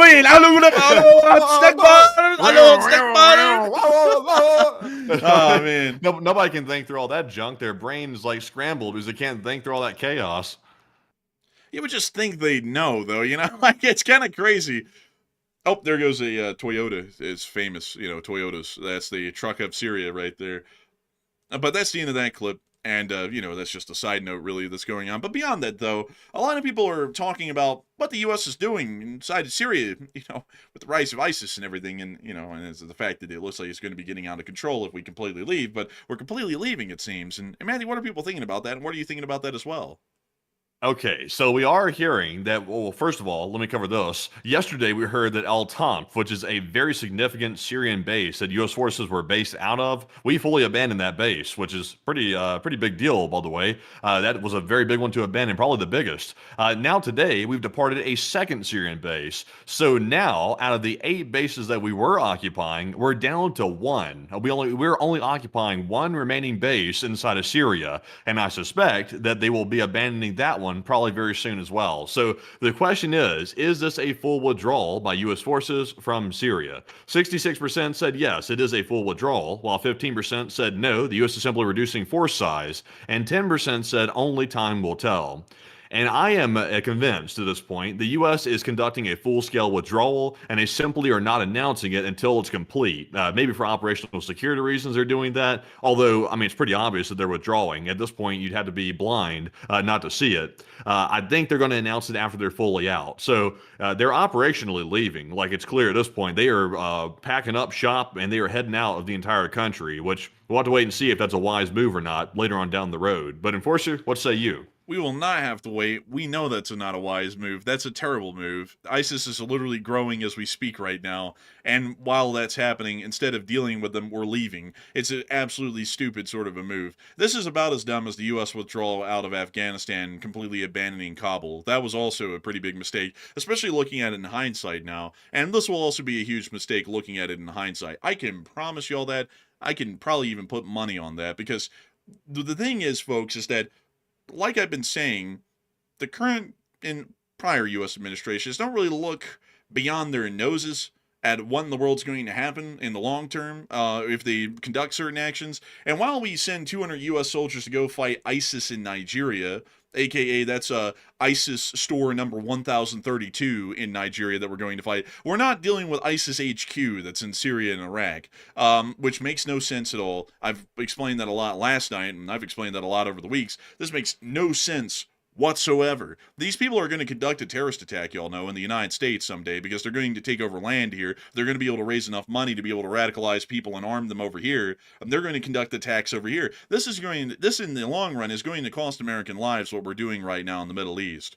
And I don't know why in the hell we're thinking like this, because in a year or two, once this becomes a huge issue and a major crisis, people in the U.S. government are going to be, the very people who are commanding the withdrawal right now are going to be going, oh my God, this is terrible. Who in the world would have seen this coming? And it's like, anyone could have seen this coming if you had any sense. I mean, hell, you can look at what Obama did in the 2010s. It was literally the same thing and ended up the same way.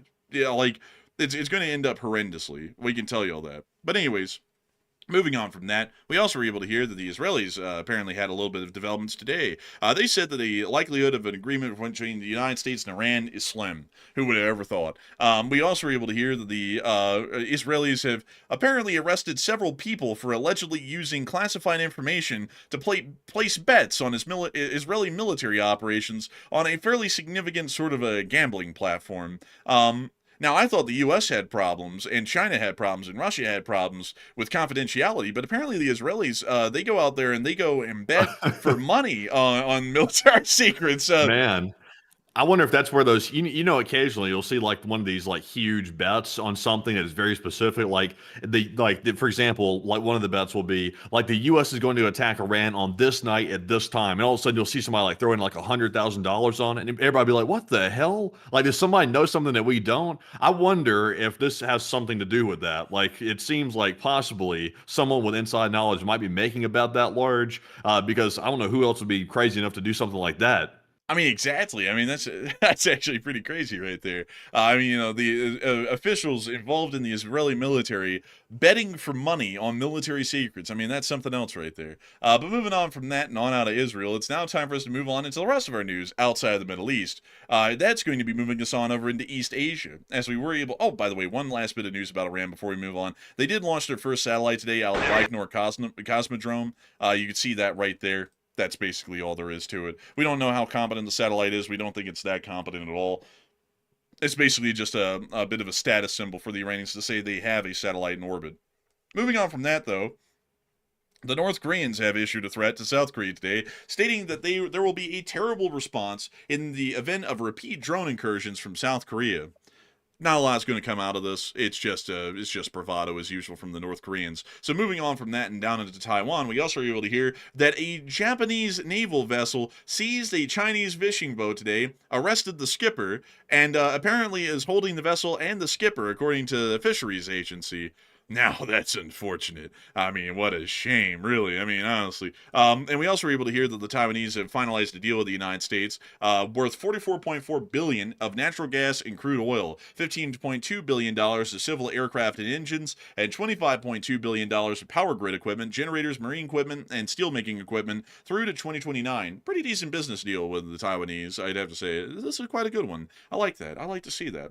Supporting Taiwanese and American businesses at the same time, that mutual sort of cooperation that makes America truly a great country and a friend to many. But moving on out of Taiwan, it's time for us to get on into Europa, because we finally made it back to Europe. First off, we were able to hear that the Chinese are trying to dip their toes back into the European markets, as China will cut tariffs on EU dairy products starting this Friday, according to the Commerce Ministry of the People's Republic of China. This is an attempt to start sweetening at least economic relations between China and Europe, considering the rift that's now ongoing, and also the U.S. tariffs that have been imposed against Europe in general in the past that have greatly soured relations. The Chinese are seeing a little bit of a window of opportunity to start prying Europe away from the United States and move them more towards China. So they're currently working on that right now. And I have to remind everyone once again, if the Europeans were useless parasites that only sucked off of the success of the United States and did nothing of their own, why in the world are the Chinese so apt to have them as a trading partner, considering that they would be taking on that same burden? That's because saying that the Europeans are leeches is a lie, and the Europeans are one of the most prosperous and best economic markets to get involved in trade with, because it's a pretty lucrative one, and they also got a lot to offer us in terms of exports from their own continent. So, there you have it. The Chinese are generally proving that by wanting to build up relations with Europe. Meanwhile, inside of Germany, we're also able to hear that the Germans are getting fairly lenient fairly leery of a war with Russia, as Germany's military intelligence agency estimated that within the next 3 years, Russia will have amassed enough weaponry and trained enough troops to be able to start a wider war across Europe. A small attack could occur now at any time, according to German officials. So it does appear that the Germans are getting quite concerned about a possible outbreak of war with the Russians any day now, which still the tensions are running high, and that's decently likely at this point. Now, moving us on back into Russia. Let me make sure that we have one little... Actually, we have two pieces of news that came out of Moscow. Look at that. Next time in Moscow, we were able to see that the Russians finally gave an explanation over the WhatsApp ban and stated that it was due to WhatsApp's reluctance to comply with the law. What law could that be? I was about to say, what the hell law could that be possibly? Like, let us see all of your chat logs. Yeah, this is part of the law. This guy right here said, Grok, what law did Russia require WhatsApp to comply with? Well, let's see what Grok said. I hate it when people do that. Like, Grok, explain. Please, Grok. Please help me, Grok. Let's see what Grok said, though. Russia cited WhatsApp's non-compliance with federal law number 242-FZ, which requires companies to store Russian users' personal data on servers within the country. Oh, it's just spying on the citizenry. Wow. Man, I tell you, Russia's trying to be like us. Man, bruh. Man, but they don't have the infrastructure to be like us. Man. You don't get to be like us, buddy, because you don't have those servers to pull it off quite like the NSA. Like the NSA's got the servers, they got the money to pull it off. We can build these massive data centers. Russia can't do it. They're broke. Man, that is crazy, bro. Like, you see, they were not following the law where they're supposed to allow the Russians to spy on their people. It's like, it's like, that's crazy. Anyways, we also saw that a thermal power plant exploded in Moscow today. That was pretty cool. Next time in Moscow? Sure. Вон, там Maybe до сих пор next дым time in идет, шлейф. Moscow. Вот по пальцу моему. Вон дым идет, блядь. Какое That smoke нахуй is белое rising quite облако? nicely. Я не понимаю, кто там пишет, не Damn. сочинять или еще что-то. Долбануло, рыжая вспышка была. Все. Че там у них аварийное, сбросили, это уже богу ясно. We got a master yapper here. They're telling us everything about this. Man, this I can person- sum it up in a few words. It's smoke and it's an explosion in Moscow. And this girl loves to talk. I guess she loves to hear her voice. Imagine sitting there in front of the camera or recorder all day, just sitting there talking nonstop. I mean, that had to be obnoxious. Anyways, outside of that completely non-observant statement that I just made right there about that person that could be applied to us ourselves, or really more so me, because I'm the main guy who has to talk on the show, like, basically nonstop. Moving on from basically that self-deprecating joke, it is time for us to move on into the war in Ukraine. Zelenskyy today came out with a baller line. A good deal or no deal. Zelenskyy stated that he would rather not make a deal at all than force his people to agree to a bad one. So Zelensky's out there asserting them balls of steel. He's got a fresh shipment of cars from Amazon. He said I ordered them 2-day Prime Express, and they showed up. It's an extra pack, a fresh pack. You know, a lot of people, they have told me, Zelenskyy, you do not have the cards. Well, I'm not playing cards. I'm playing horseshoes and hand grenades. And I have nothing but grenades. So we're just going to toss those at the Russians until they stop moving. Like, that'll work. But anyways, moving on out of that, we also are going to be moving on into our location unknowns. We were able to see somebody say something today a little interesting. This guy is the former CIA director, David Petraeus. Look at him. He's having a little interview with Radio Free Europe. And General David Petraeus, he holds a very special position with this channel, because David Petraeus, way back in 2023, actually included this channel by name in his book, Conflict, which is the history of modern warfare from the Second World War up till the present day. And we were actually included in the Ukraine War section of the book, the chapter in the book, as a revolutionary source of real-time news, basically the CBS of the modern day and age, which was an incredibly high praise and compliment coming from someone who is a former director of the CIA and was the CENTCOM commander during some of the peak years that the invasion and occupation of Iraq was ongoing. So it's pretty cool to see him conducting an interview, but according to David Petraeus today, he stated that Ukraine plans to produce 7 million drones over this calendar year, compared to roughly 300,000 that are going to be produced this year in the United States. And Ukraine is clearly at the forefront of modern warfare, which I definitely agree, especially in drone warfare. And drone warfare is one of the most revolutionary forms of warfare that we've seen in the past 70 years. If you want to see the future of war come to Ukraine, on both sides, innovation is moving fast. That was the full quote by Petraeus, and I generally have to agree with him. In drone warfare, the Ukrainians are bar none the top producer and user in the world of drones, and they seem to have the most matured drone doctrines that have been seen on the planet. Really cool to see David Petraeus talking about that. Moving on from that, we also were able to see that the Ukrainians have got a little new air defense system. This is an insert picture, a stock image, by the way, of the Dragonfire system from the UK. I just want to make that clear. But the Ukrainians have announced that they have a brand new laser-based air defense system that they're going to call the Sunray. The laser can, of course, take out Russians with invisible lightning, as the Post says, but basically the Ukrainians are finally getting their laser-based weapon system off of the ground and will be able to use it against Russian drones, which will make the air defense scenario a lot cheaper, a lot more efficient, and hopefully allow for an increase in the interception rates of Russian drones that are being launched into Ukraine overnight. Moving on out of that bit of location unknown news, it's now time for us to get on to our Russian casualty report, which the Kyiv Independent is back.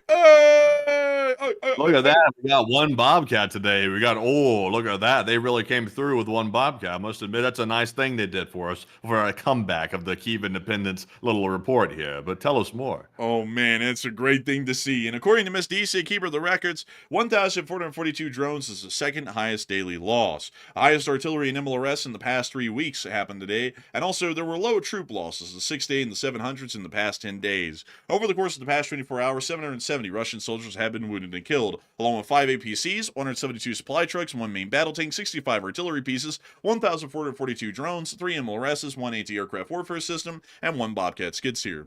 All in all, a very good day, and we love to see it. Moving us on in the front, I did have to make our frontline clips a little bit more sporadic tonight because I did know that we were going to have an insanely large amount of news to get through beforehand. But moving us on up into Kupiansk, we're able to see a little bit of the news coming out of Kupiansk. The Ukrainians were able to capture some Ruski soldat. Oh, they're making them read off of cards. You see, we really do have the cards, but the Russians read them. Like it. We give them to the Russians and they read it off because that's what they're supposed to do. They're happy to do. Здравствуйте, мама. Это хорошо. Украинский, спасибо. You know, and so on and so forth. Look at them holding up their Christmas cards. Like, nice to see. Well, moving on from that, we are going to be moving on down the line and into the area of Seversk, where we are also able to see a beautiful ride over the snow-covered landscape of Ukraine on an Mi-24. Oh, okay. That is scaring me right there. That scares me worse than some bad graphical stuff popping up when I hear a copyrighted song from the mainstream. That stuff makes me scared. Oh, I tell you. And now, folks, to give you all some music, we'll do some opera. Oh, be a war. There you go. There's some music for you. I did it my way. No, man, like, What the hell is that? man, that's I think that's that Bad Rabbit from Puerto Rico. But moving on from that, and on Bad towards Rabbit. I'll tell you what, Bad Rabbit showed up and he did a little thing. Have you seen all those memes going around, like the translation, like of what he was allegedly saying, but they're all messed up? No, I haven't. I've seen all the memes though, where it was like about the tree people, and he's like walking through them, no one can see him. Actually, like you just kind of see like a faint little glimpse of him here and there, which is those are hilarious memes, honestly. Yeah, it honestly is. Though you can see them here, he does a lot of like it. Oh, a whole lot of trouble. Look at that car right there, one from Puerto Rico. You know what's crazy though, folks, is that interestingly enough, that halftime show was one of the, I think it's one of the largest watched halftime shows in the history of the NFL. But I don't think it beat the record, which was Kendrick Lamar's halftime show, which happened last year. I think when the actual ratings came out, it was just a little bit lower than that. But that's actually quite interesting. Because they actually say that the reason why they pick halftime performers that really don't resonate with the fans of the NFL is to try and get international audiences or people in America who don't watch football to watch, to try and boost the ratings during the halftime show, to also boost the slots, the ad slots that they sell in terms of their price during that period of time. So a little bit of an interesting business strategy, and it seems to be either celebrated by some who only watched the halftime show or greatly disliked by the people who were there really for the football. But moving on from that and on into our next clip further on down the line in Pokrovsk, we were also able to see them hitting some Russian forces in the SBU. Oh, man, look at this. Mm-mm. You know what the Russians said? They said, look, we may be losing, Bliat. We may be getting slammed and hammered and pounded on the daily, but the Dow's at $50,000. Listen, let's not talk about these heinous crimes and this person who just moited your wife. The Dow is up 50,000 points. Doesn't that make the world so much better? You know something I just remembered? Well, we're not getting any live chat questions tonight because I just remember the Dow's at $50,000. You know, Matthew, why in the hell are we even here right now, working this job? We could live an absolute lax-free life. The Dow's up to 50,000 points right now. Clearly, that negates everything going on in the country. Listen, I'm sorry your house got burglarized and they stole every single item out of it, including your sheets and your shirts, and also they stole your car, but the Dow's at 50,000. Hey, listen, I'm sorry that the police beat the shit out of you for no reason, but the Dow's up 50,000 points. Give it a break, would you? Like, Hey, listen, I heard you wanted to splurge on 2 of those Costco chickens for $4.99 each, but I'm sorry, but the Dow's at 50,000. hey, listen, I know you wanted to sit there, and live in a nice neighborhood with a low crime rate, but hey, look, the Dow's up 50,000 points. Can you give it a break? Wait, sir, excuse me, sir, are you listening? Yes, what do you got? It turns out the Dow just fell below 50,000. It's a federal emergency. Don't sniff stuff off the toilet seats. It's not healthy. Oh my God, stop the presses. Send the negotiators. They got to go make a deal. But moving on from that, we also got to see the 68th Jaeger Brigade absolutely slamming them down on the Russians. Very loud intro right there. Hey, listen, everyone. You could sit there and bitch and moan about the halftime show and how you didn't like it, but the Dow's up 50,000 points. Give it a rest, will you?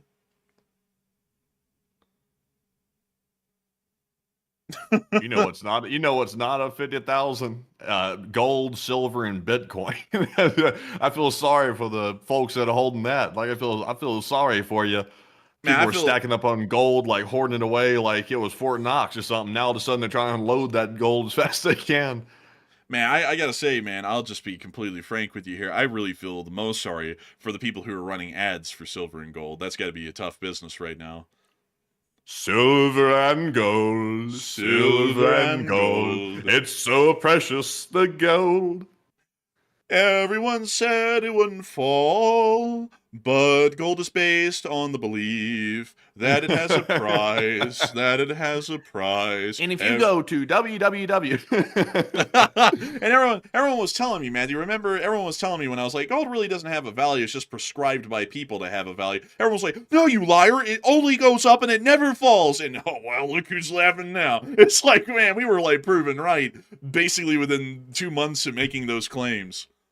I tell you what, I just like to stick to cash.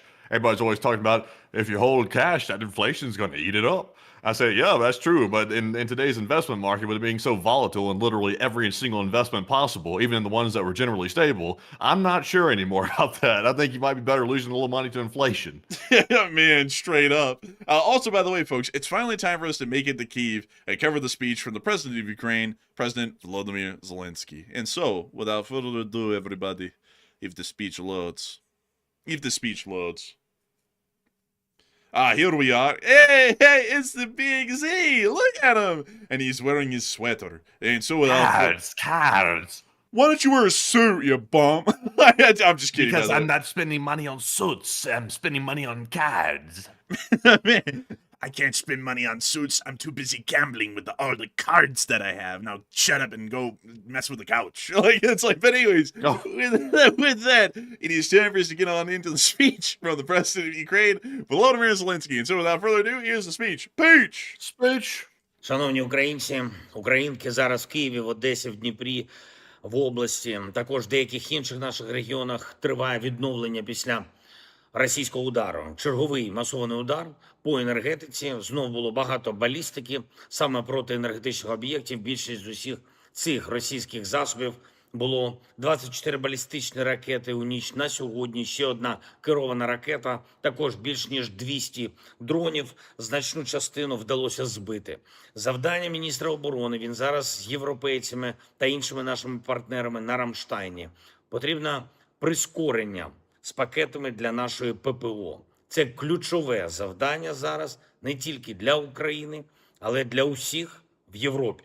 Росіяни не мають звикнути, що їхні ракети і шахеди їм чимось допомагають. Вони тільки все ускладнюють і підривають дипломатичні можливості, яких і так, якщо чесно, небагато. Саме тому потрібна підтримка для України, потрібен достатній тиск на Росію, потрібне завершення війни гарантованою безпекою, точно без будь-яких винагород агресору за цю війну. Це передумови, щоб Європу просто не знесло іншими російськими ударами, новими агресіями, такими ж масованими атаками проти інших європейських держав, як ми зараз в Україні відбиваємо. Очікую також достатньої активності від усієї системи української дипломатії. Це стосується МЗС та кожного українського посольства. Якщо посольство мовчить, значить це незадовільна робота. Україну мають чути всюди у світі. Україні мають допомагати. Я очікую вже на цьому тижні відповідних результатів з підтримки України. Як і завжди, я дякую нашим ремонтним та аварійним бригадам, нашим енергетичним компаніям, ДСНС України, комунальним службам, тим, які працюють ефективно, також місцевим керівникам громад і областей, які справді зі своїми людьми і своїми громадами. Щоранку селектор по ситуації в наших регіонах, завжди видно, хто працює справді ефективно, а хто лише називається владою і робить недостатньо для людей. Звісно, будуть висновки. Постійно працює наша переговорна група. Хлопці на зв'язку з американською стороною. Україна готова до зустрічі. На жаль, зараз ще не маємо достатньо твердих відповідей від Росії щодо того, що запропоновано на наступний тиждень, поки чуємо хіба чергові маніпуляції з Орешником. Це точно не про мир. Ще одне, точно не про мир і не про справедливість, і не про принципи олімпійського руху. Рішення Міжнародного олімпійського комітету проти Владислава Гераскевича, нашого спортсмена, який всього лиш пам'ятає і шанує українських спортсменів, чиє життя забрали російські удари. Спорт не повинен бути без пам'яті і поваги. Українці так готуються до змагань в особливих умовах, в умовах війни. Це не політика говорити про те, що відбувається реально. Політика – це коли росіяни ховаються під іншими паспортами і все ж потрапляють на змагання. Політика – це коли російський прапор все ж присутній на Олімпіаді. Політика – це коли Міжнародний олімпійський комітет боїться правди і через те сам провокує хаос. Повна підтримка нашим спортсменам. Я дякую вам всім. Я дякую Владиславу Гераскевичу. Я підписав указ про нагородження Владислава орденом Свободи. Дякую за принципову позицію. Я дякую всім, хто не здається, хто бореться, хто захищає життя, хто відновлює все після російських ударів і б'ється. Б'ється заради України, як заради самого себе. Слава Україні! Героям слава! And with that, that is the end of the speech from the President of Ukraine here on day 1450 of the news from around the world. And it's time for us, folks, to move on into our second segment of the stream where we get to talk to each and every single one of y'all. Boy, howdy, folks, is that going to be an absolute blast. We always have a fun time in the question segment. Some people say it's the best part of the show. I personally have to say it's my favorite part of the show because we get to talk about all kinds of stuff. It doesn't even have to be news related. It could be anything. It could be literally anything and everything. And I cannot wait to get into it. So, Matthew, please take it away. What do we have here? All right, so let's jump right into our super chats right off the bat. And then we'll get our live chat questions and our Morse code decoders after that. But our first super chat, the last segment, is going to go to Waka Waka What. And thank you very much, Waka Waka, for that $50 support. And we do appreciate that. That does help keep the channel running, as we always say, every single time. But we appreciate that. He said, I literally said, what? And I backed it up when you said Russia imposed sanctions on Chinese drones. With social media crackdown along with no Starlink, are the Russians trying to self-sabotage? And best week for Ukraine in a long time. And Slav Ukraine. And I would have to say, Waka Waka, what? I would have to say, yeah, I think they are kind of self-sabotaging. I think it's not really intentional, though. It's kind of unintentional because the Russian government is so detached from reality. I bet they don't even realize how badly they've just shot themselves in the foot, figuratively, by doing all of this and having all of this happen within a week.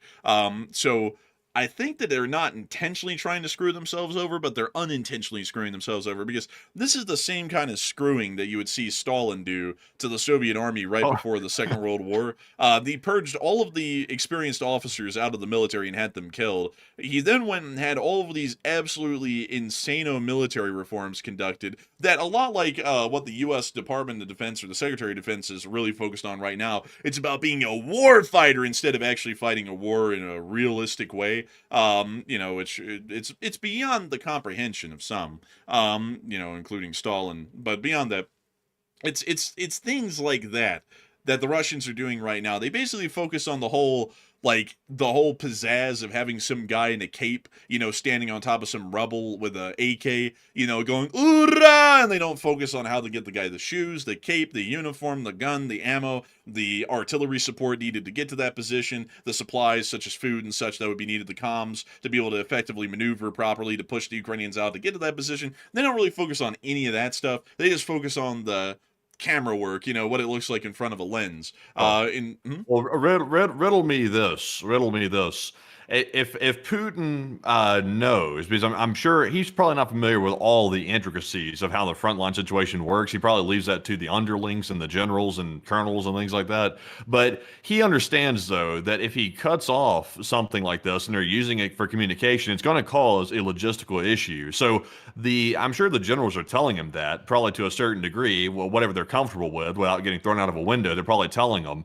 And something has changed the calculus to where it's worth it to put the frontline soldiers in jeopardy in order to surveil and monitor the communications that we're hearing about. I would say it has to be something along the lines of the FSB is fearing some type of military coup or some type of civil uprising, and they're insisting that they get ahead of it by monitoring what people are saying. And they can't do it while they're using Telegram and Starlink and things like that. They simply can't monitor it from the Russian side. So it's kind of like the Iranians. Like the Iranians will do things to the country's detriment simply to keep themselves in charge. I think Putin's the same way. He would put the soldiers in risk or at risk on the front lines to ensure that there's no risk at all of any type of uprising. So I wonder what they've heard. That's my question. What have the Russians gotten worried about that's got them so worried to take a step like this?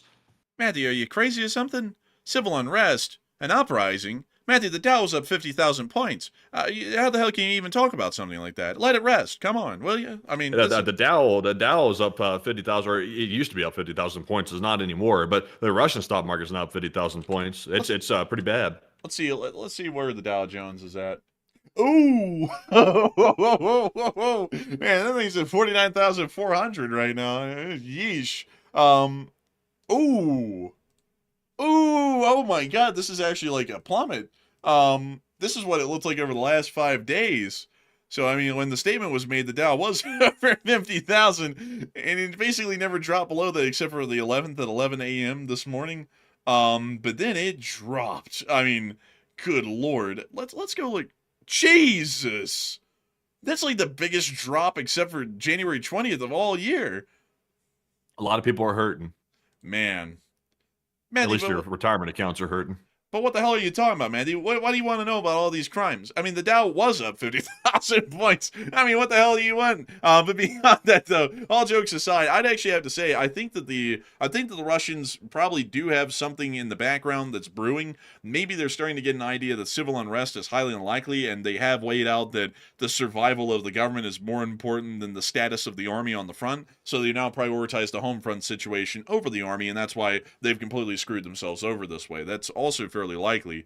But it also could be the fact that Russia generally is just getting paranoid. There might not even be any growing civil dissent that would pose a threat to the Russian government. It might be that they're getting paranoid about how badly things have gone, and that could be a likelihood, and they're trying to meet that at the head before people even start planning any civil dissent, so that way they can catch it in its embryonic phase before it even can grow. So that might also be the case as well, and I think it could be one or the other. But a huge thanks to you for the support and helping this channel to keep on running, because if it wasn't for folks like you, we wouldn't be able to keep this channel running, we wouldn't be able to make this thing possible, and I gotta thank you incredibly for always helping out this channel, because it's folks like you who put in support like that help hundreds of thousands, if not millions of people a month to be able to watch this channel absolutely free, and it also helps us to be able to pay our bills and do this thing as a full-time job. So huge thanks to you once again, and with that, we're on to the next one. And our next one here goes to Hokey Redneck yet again. And thank you, Hokey, for the second support of the night. And getting a little choked up there. Hokey's getting me choked up with this support, I tell you. But Hokey said, will you cover the DDG hitting the supply ship? We did, and I think my analysis of it was kind of a little sound. I'm not a naval person though, so I might be incorrect. But that's what I'm believing it was. It was the suction of the vessel that pulled the Arleigh in. And some people are going to say, but underway replenishments are done all the time without that happening. Yeah, but there had to have been something. I mean, like the helmsman on board the Arleigh didn't just pull a hard right to starboard. and just slam into the auxiliary for no reason. It had to have been something that was out of their control. And if you watch the ship, like in the little bit of the clip that you can see, for those who might say that, it was something else rather than just suction, you can basically see that the ship, almost out of control, it starts to fall behind the auxiliary, and then that's when the bow starts to plunge inwards right on towards the port side of the auxiliary, and that's when it hit. And so I would actually think, Hokey Redneck, speaking of that, I think it really was the suction issue that I'm talking about from the wake, and the kind of eddies and basically voids that creates near to a larger ship, and that's what sucked the early Burke in to impact it. I think that's what it is. That probably would have been, if you had to throw the blame on something somewhere where the fault was at, the fault was probably in the bridge crew, including most likely the captain, the helmsman, and such, because for that sort of an issue to happen, there's a maximum distance that you have to remain away from an auxiliary like that or another ship, so that way something like that doesn't happen. And apparently that distance was either misjudged or it was accidentally crossed due to maybe someone being distracted on the bridge and they didn't pay a lot of attention to give the helmsman orders, and that's why that sort of a collision happened, I would assume. Things like that do happen from time to time, and the U.S. Navy is the only country, well, the only Navy and the only Navy of any country in the world that we know of that actually conducts underway replenishments while a ship is at speed, to greater decrease the likelihood of being attacked as a sitting duck, both the auxiliary and destroyer, and also to allow for a more increased tempo of naval operations. So they're pretty tricky. I mean, it's basically in-air refueling, but on the seas, and those sorts of miscalculations can be conducted from time to time. Luckily, we only heard that 2 U.S. sailors were minorly injured as a result of that incident, so nobody died in it. So that's why we were kind of laughing at it, because if anything, people were hurt very little, if at all, and it was basically just a little goof up, that kind of a little bit of a funny thing to watch. But I don't think it's going to be funny to the sonar array on that Arleigh Burke, because if I show you all the below waterline of an Arleigh Burke, it hit me when I watched that clip. I was like, that sonar, that's, let's see, cutaway, let's see, below waterline. Let me just show you all this right here. Where in the world's a good example? Oh, here we go. So that giant bulb down there at the bottom, that's not a breakwater, that's actually a sonar array, or that's at the bottom of the Arleigh Burke. I have a feeling that that thing probably took some damage, and they're pretty expensive. Hopefully the sonar didn't take a lot of damage. Hopefully it was just more so the casing around the sonar, and if seawater got into that, the sonar probably has been heavily damaged, maybe even destroyed. They'll have to send it back, and they'll have to go and either rip the whole sonar out and put a new one in, or they'll just replace, well, they'll more so repair the sonar bulb on the bottom of the hull, and then it should be good to go after that. Well, they'll probably conduct a damage assessment and figure that one out, but I mean, geez, like that was a tough one. Luckily, no one was killed. It was just some people were minorly injured, and that was it. But a big thanks to you for the support and helping this channel to keep on running, Hokey Redneck, because if it wasn't for folks like you, we wouldn't be able to keep this channel running and make this thing possible. And so with that, we're on to the next one. And our next one goes to Marion Deemer, who puts in a $30 support. And thank you very much, Marion, for that support. We do appreciate that very much. And Marion said, I'm so happy that Pootler is screwing up. And I am too, Marion Deemer. I'm really happy to see that. They have conducted so many screw-ups over this week. It's like they're intentionally trying to screw themselves over, but they're not. And that's the irony of it. They don't even know how badly they're screwing themselves over, because they hardly pay attention to what the actual reality on the front is, I would suppose. Or there's something brewing in the background that's so bad they'd rather screw over the army than basically have their government torn apart from the inside out. It's one or the other. But I do thank you massively for the support and helping this channel to keep it running, and I hope that does just that well. And with that, we're on to the next one. And our next one goes to Pleasure Burn, who puts in a 25. And thank you very much, Pleasure Burn, as well, for that support. And they said, just because... Wait a minute, well, hold on. Is this like some kind of a sick joke? Like, I don't know if my mind is just in the gutter or something like that. I feel like it's some kind of sick joke. Is this like... What is this right here? Is this something that the kids are saying these days? Hey, are you seeing this, Enforcer? Which one is it again? I need to go find it. It's the one from Pleasure Burn. You translate this, because you know all the jargon. Let's see here. He's younger, you know. He's a kid. Uh-oh. I know what that one means. We can't read that one off, sadly. But I do thank you for the support, Pleasure Burn, and I do thank you for helping this channel to keep it running. But sadly, that would get us in trouble with the FCC, which actually doesn't regulate YouTube. I'm just kidding about that. But a big thanks to you for the support and helping this channel to keep it running. And, you know, No Diddy. I'll just say that. But beyond that, a big thanks to your support and helping this channel to keep on running. And with that, we're about to be moving on and into the next one. And I also just saw some folks say they'll probably just replace the bow. They might not, because, you know, one thing that's actually interesting, I looked into this, folks, and this is another failing that you think that someone would catch, is that y'all have heard about those little new cutter class destroyer, well, frigates more so, for the U.S. Navy that they're going to be making, the FFX, these things, and how they have basically nothing that a modern ship needs, like VLS cells or really anything. Like, to be entirely honest, it's basically just a cutter from the Coast Guard, but they painted it gray. So it turns out the reason why we're building these is because we can't build anything bigger anymore. At least we don't really have the shipyard capacity to build anything bigger than this in a frequent pace. And the reason why is because, a lot like the whole thing with the MOPS that's happening right now, and this is one that's actually been done for decades, ever since the good old days, right after, really honestly, right after Reagan was president, because when Reagan was president, there was this huge naval reform that went on during that time where a lot of funding was allocated to the Navy because a lot of the ships were getting incredibly old and heavily dated, and that's when a lot of the Arleigh Burkes came around. And also you saw that there was a lot of other different classes of vessels that generally came around at that time that were normal surface combatants and nuclear attack subs, is because of that reform. But since then, we basically put no money into shipbuilding.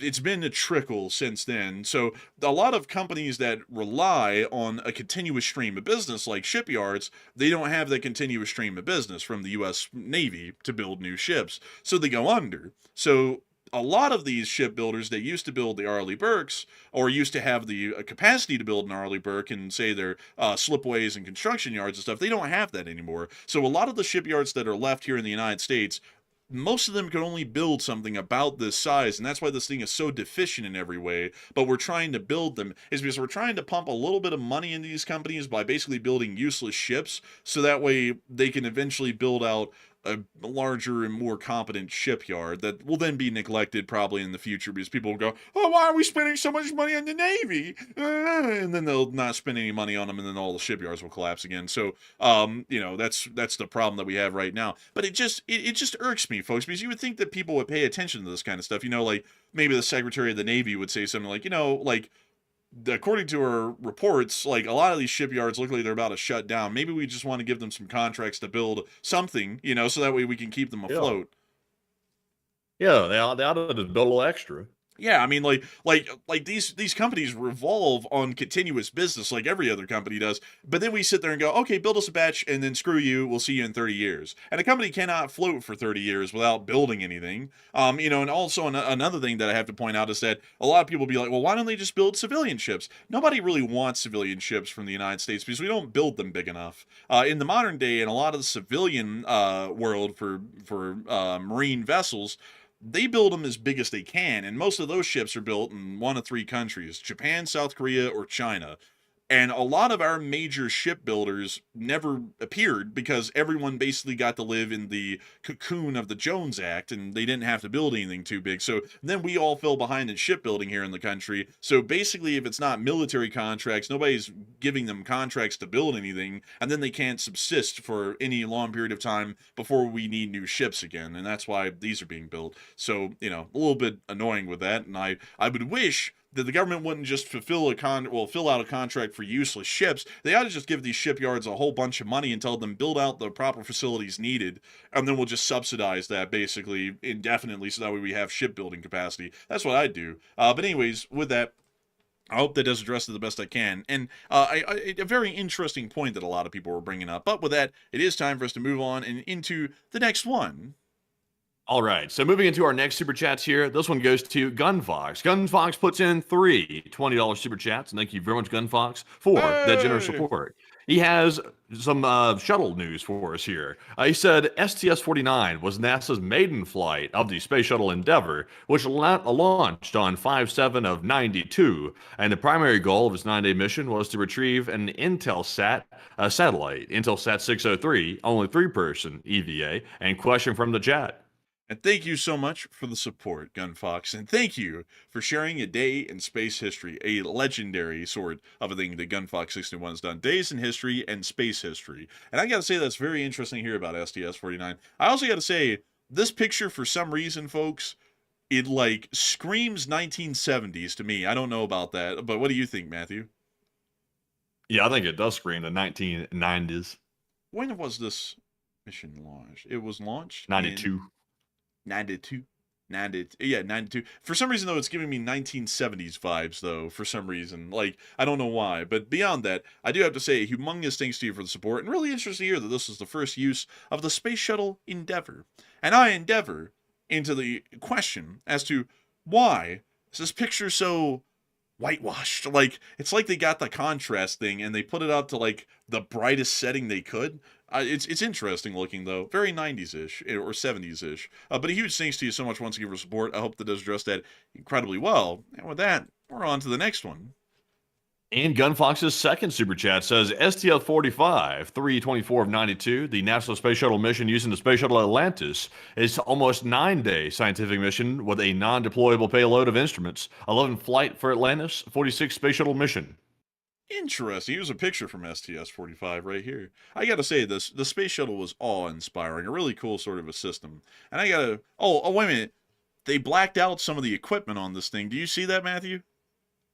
It was top secret. This was 92. So it wasn't around this time that we were just starting to get more advanced with our satellite technology. I think around this time where we are starting to introduce more like intelligent satellites. And I think it was around this time here when we started introducing some of the offensive capabilities possibly.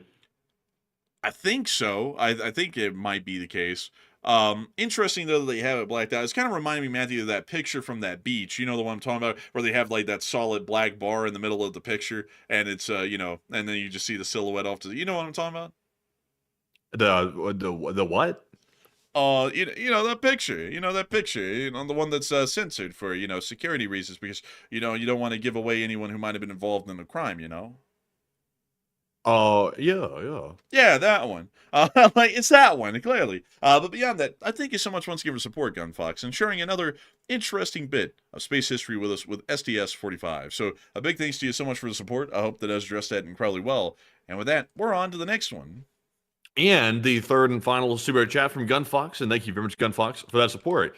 He said, STS-42 was a NASA Space Shuttle Discovery mission with a Space Lab module. Liftoff was originally scheduled for 8:45 EST on the January 22nd, 1992 mission, and it was to study the effects of microgravity on a variety of organisms. I gotta say, that's really interesting to hear, and I gotta say that's a really neat mission right there. Now, I do have a big question, though. How in the world did these astronauts, get on board STS-42 when STS-42 is back there taking off? Now that's a real question. Like that's a teleportation, maybe. I'm just kidding. By the way, that's STS-41. It was the Hollywood stunt. It was what it was. They sent these actors. They said that they're actors. Because America can never do anything on our own legitimately. Like, clearly, according to conspiracy theorists, America is just purely incompetent. Which we, in some cases, sometimes we might be, but in most cases we're not. But outside of that, though, I do have to say, a big thanks to you once again for support, Gunfox61, and sharing another interesting space shuttle mission with us, STS-42. And that's very interesting to hear about the kind of experiments that they conducted. And I got to thank you massively for the incredible support and also giving us multiple different STS missions to take a little look at really quickly. So a humongous thanks to you so much once again. I hope that does address that incredibly well. And with that, we're on to the next one. Also, by the way, I just want to say this right here. I'm not trying to be like the guys like, oh yeah, it was me. But we really started some with that Costco chicken thing. Like, I just reposted another one. Someone else is taking a picture of their rotisserie chicken, and they're saying sorry about not paying the mortgage this month. The money went to splurging on the chicken, and they took a picture of it. Show them this on Twitter, by the way. They have this guy right here showing off a $4.99 chicken, because today that is something there that's like the equivalent of buying a Lambo if you get yourself a Kirkland signature chicken. Man, I know this picture all too well. The heat coming off of that bag, the smell, the tenderness of the chicken, the juiciness of the chicken. I mean, it's truly something else right there. I mean, I just get that bag open, I rip that chicken apart like an animal.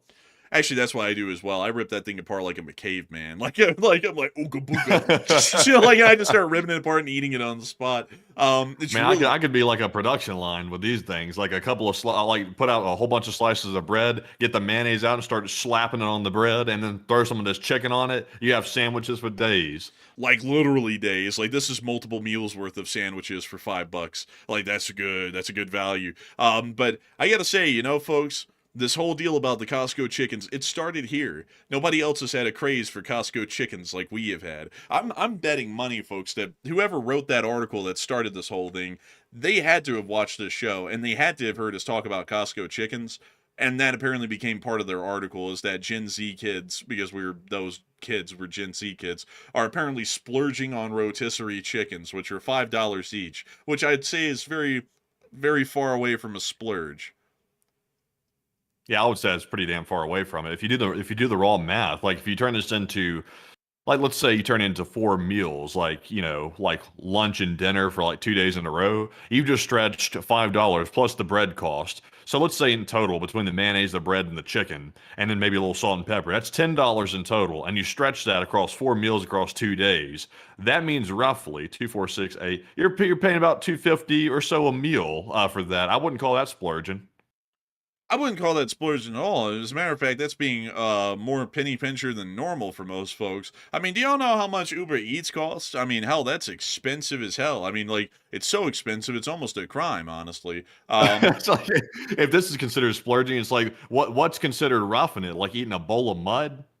Bro, just eating like straight rice with no butter on it. It's just like boiled rice. Eating uncooked rice, just straight up like cereal, just like getting handfuls of rice straight out of the rice bag and just shoveling it down your throat. Man, it's about to be like this, you know, like that meme from that anime clip. I've seen it out there a couple of times, but the guy's like sitting there eating like a water soup, and he's like, for dessert, I have sugar water. Bro, that's their version of actually roughing it, is like a bowl of water for supper and then some sugar water to splurge. That's splurging according to them. This chicken is like luxurious according to whoever wrote that article.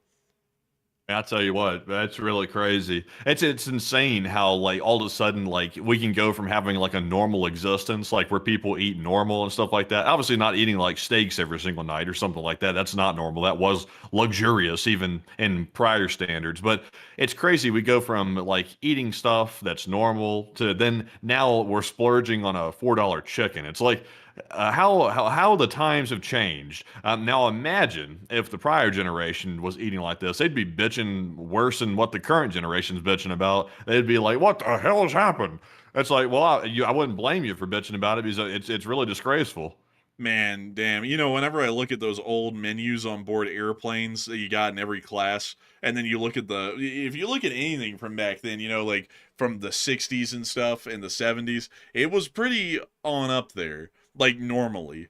Like you could buy like 20 burgers for like an hour's pay. I'm exaggerating that, but you almost could. And then nowadays they sit there and tell people, "Hell, we just got by. We was roughing it, and y'all got it easy." It's like, It's like, no, we don't. It's like, hell no, man. I'd like it's ridiculous, man. Because you know what's funny, folks, is that the people who were alive that were World War II veterans that had those boomers as kids, you know what they say about those kids? They're spoiled to hell. That's what they'd say, because I used to talk to a few of them, and they'd be like, "Yeah, they grew up in a really spoiled kind of thing. Good thing to know that we fought for that, though. We finally achieved, great things for everyone. You know, they didn't have to know the hardships that we had growing up." That's what the World War II people, the World War II veterans would say. They really roughed it out through the Depression and the Second World War. And then their kids would sit there and say, "We had it the toughest. Everyone else has got to suffer like we did, and they didn't even suffer." It's ridiculous, really. But anyways, They call the kids they call the young adults really these days, not really kids. They call the young adults these days. They say they're soft, they're wimps and stuff like that. And it's like, well, it's like most young people can't even afford to buy meat or any type of protein at all, like chicken, steak, fish, or anything. Like that stuff's like off the menu for most young people. It's too damn expensive, and it's even off the menu for some people that are established. Like they don't buy it because it's too expensive. So I mean, and the young people can't even be putting any meat in their mouth. They can't even afford it. Damn, bro. Like, man, back in the day, people be cramming their mouths with meat. These days, you can't find it if you want it. And oh man, I'm telling you. But anyways, oh man. But with that, with that, it's time for us to move on and into the next one. And the next one goes to Arar 983, who puts in a 20. And thank you very much, Arar, for that support. We do appreciate that. They said, starting an Enforcer's Curling Equipment Fund. Stones, brooms, ice, voice lessons. LSA. I gotta say, a big thanks to you for the support for the curling equipment. Now, I don't know how in the hell curling actually works as a sport. I think you just try and get your stone towards the middle of the bullseye the best you can. But a big thanks to you for the support and helping this channel to keep on running. And hopefully one day we will be curling champions at the Olympics. It's kind of crazy that that's a sport in the Olympics, come to think of it. But a big thanks to you so much once again. I hope that does address that incredibly well. And with that, we're on to the next one. And our next one goes to Hokey Redneck, who puts in a $20 support. And thank you very much, Hokey, as well, for that support. He said, where do you think the nukes would go? How so? How so? Like in let's see here. storage, like in like ready to fire positions. When they're fired, what do they hit? What do they mean? I think Hokey, I think he's asking, where do you think that the Iranians would store the nukes? Or maybe where they'd fire them, possibly. I'm not sure, either one. Well, if they're storing them anywhere, it's probably within one of those nuclear facilities, I'd assume, because they're probably one of the best secure places in the country right now. So if they had a nuclear warhead that was testable at this point and they were trying to hide it, I would assume that they'd probably go in a nuclear facility or at a military installation somewhere else in the country that might be a little bit more low profile.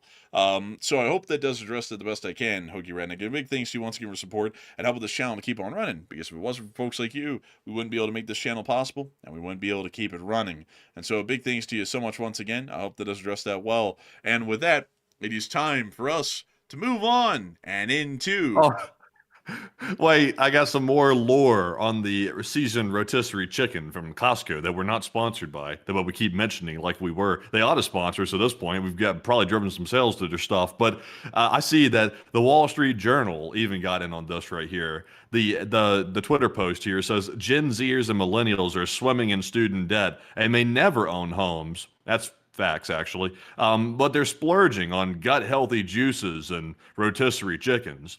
Meanwhile, the Twitter community post, or community note, it says, readers added context. Rotisserie chickens are highly cost-effective, often cheaper per pound than edible meat, and than raw, due to no shrinkage and convenience. To label them as splurging is misleading.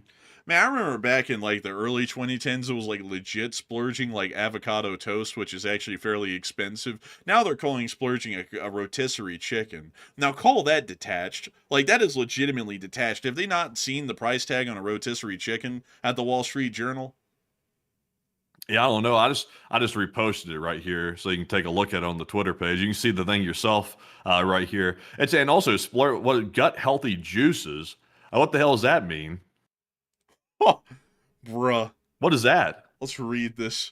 That sounds bad. Gen Zers and millennials are swimming in student debt and may never own homes, but they're splurging on gut-healthy juices. What is that? Like, really, what is that, though? What the hell? A gut-healthy juice? That doesn't sound very appealing. And rotisserie chickens. And then this guy said, rotisserie chicken costs less than $6. Sean Davis is wrong. If you go to the store, they cost $4.99, actually. At least the last time I got one, which was like 2 weeks ago. But he's very close. I mean, it might as well be on point. This looks to be on their website, though, and I guess they charge a fee, so they tack a little extra onto the chicken. I think that's the delivery. I think that's the thing. If you go on like Instacart or something, I think the prices are a little bit different, I think. Yeah, but in real life, though, if you go to Costco and you go all the way to the back to the rotisserie chickens, it is $4.99. I buy those things religiously. I know that price off the top of my head. It might be the most cost-effective protein meal in the country. Sean Davis is absolutely correct on that. How on earth is that splurging? And that's the question. How is that splurging? You know, I bet you folks, if this article was written by anyone, it was probably written by someone who is a baby boomer, because I don't even know how in the hell they could say that a rotisserie chicken is splurging, because I mean that's more bland than the diet that they even grew up on, and they had like no spice or flavor or anything in food in the 50s. Yeah, also, by the way, this rotisserie chicken situation has gotten so controversial that even the controversial leader of El Salvador, Nayib Bukele, is waiting. I'm not joking. He No said, "You way. don't hate the media enough." And he quoted the Wall Street Journal's tweet there about the gut healthy juices in rotisserie chickens. So this has become global, this issue here about the rotisserie chicken. This has turned into something Bro, really large. Honestly, I will say this. I mean, it is absurd to say that you're splurging on a rotisserie chicken. I mean, I don't know who the hell wrote that, but they must be out of touch with reality, like something crazy. also, I gotta say though, that's kind of a little bit goofy that he would say, like Bukele would say, "Oh, you don't hate the media enough." It's like, no, I don't think people hate the people who own the media companies enough that make them put out stupid bullshit articles like this. Like that's really where the problem's at. It's not with the media; it's with the people who own the media companies. Like I think people never get that one. I don't even think Bukele gets that one. Because like people don't get this, they never do. There's people who own these companies, folks. They tell their companies because they own them, and therefore everyone's on their payroll what to say. Like a lot of this stuff isn't decided by these people, like some random editor who's like, "Oh, I'm gonna write about rotisserie chickens." Highly likely, the truth is, even when I was making that joke, highly likely the truth is that some higher up of the company has made it to the culture to where you got to diss on the new generation to appeal to this market that reads our stuff, and you got to do this to appeal to this group, and you got to do this to be able to sell these papers to get these ratings. That's really where the problem is at. You know what I'm going to do tomorrow? I'm going to go to Costco tomorrow. I'm going to buy 20 rotisserie chickens. I'm going to act like I'm going to flex them like I'm rich. You know how like people used to flex Lamborghinis and stuff back in the day, like when people had the money to buy them. I'm going to get like 10 of these bad boys. I'm going to put these on the counter. I'm going to take pictures. I'm going to share them around everywhere I can possibly post it. Instagram, Twitter. And I'm going to flood the market with these pictures. Man, honestly, man, that wouldn't be a bad idea. And I gotta tell y'all, folks, that Costco chicken is the juiciest chicken. Don't leave it in the fridge, though, overnight without it being, like, contained in something airtight. It will dry out, like, to be basically paper by the next day. But when you get it initially, and it's in that little bag, and you crack that thing open, and you send your caveman-like hand in there to literally just yank a giant glob of it off the side of the chicken, it is literally the juiciest, tastiest chicken you'll ever have. Like for Oh, $4.99 at least.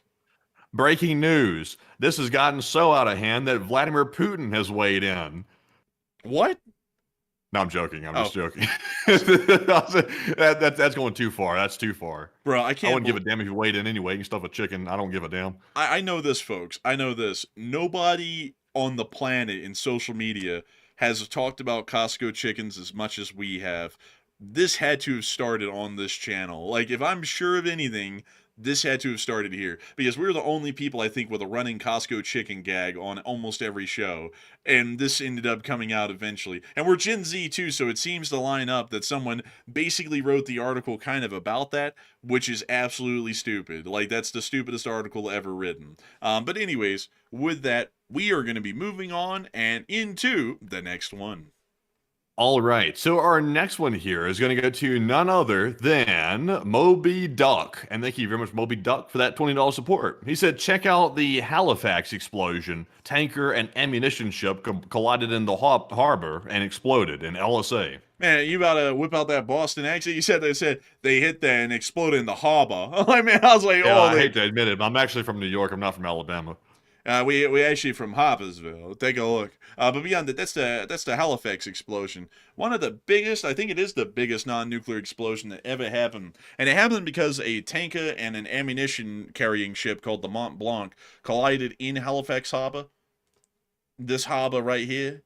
And the Mont Blanc exploded because it caught on fire after the collision, and it destroyed the town. This is what Halifax looked like after the fact. It's like a nuclear bomb went off here. Kind of like that Beirut explosion. Yeah, I would say this is worse. I think this one was actually worse in terms of size and the amount of people that died. Let me check.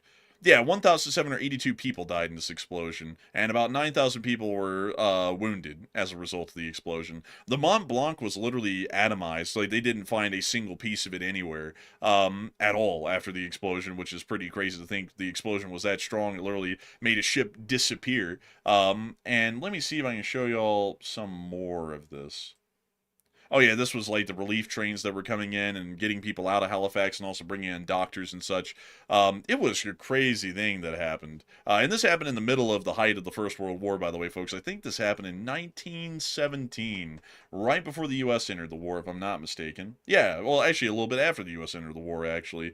But it was one hell of an explosion and unbelievable. Let me be sure. Let's see. Detonated to collapsed buildings. It released equivalent to 2.9 kilotons of TNT. That's quite a large amount. Let's see. Let me type this in. Largest non-nuclear explosion. Non-nuclear explosion.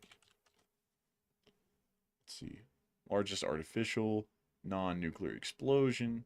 Well, dang. Do they just have a straight-up answer on this? So apparently, according to some, the largest non-nuclear blast is either the Halifax explosion here, or it's the Beirut, Lebanon explosion, but I don't know about that, because this one's saying it's actually in modern history. I don't know if they're counting World War I as modern history, so, let's see here. What is the BBC saying is the largest non-nuclear explosion?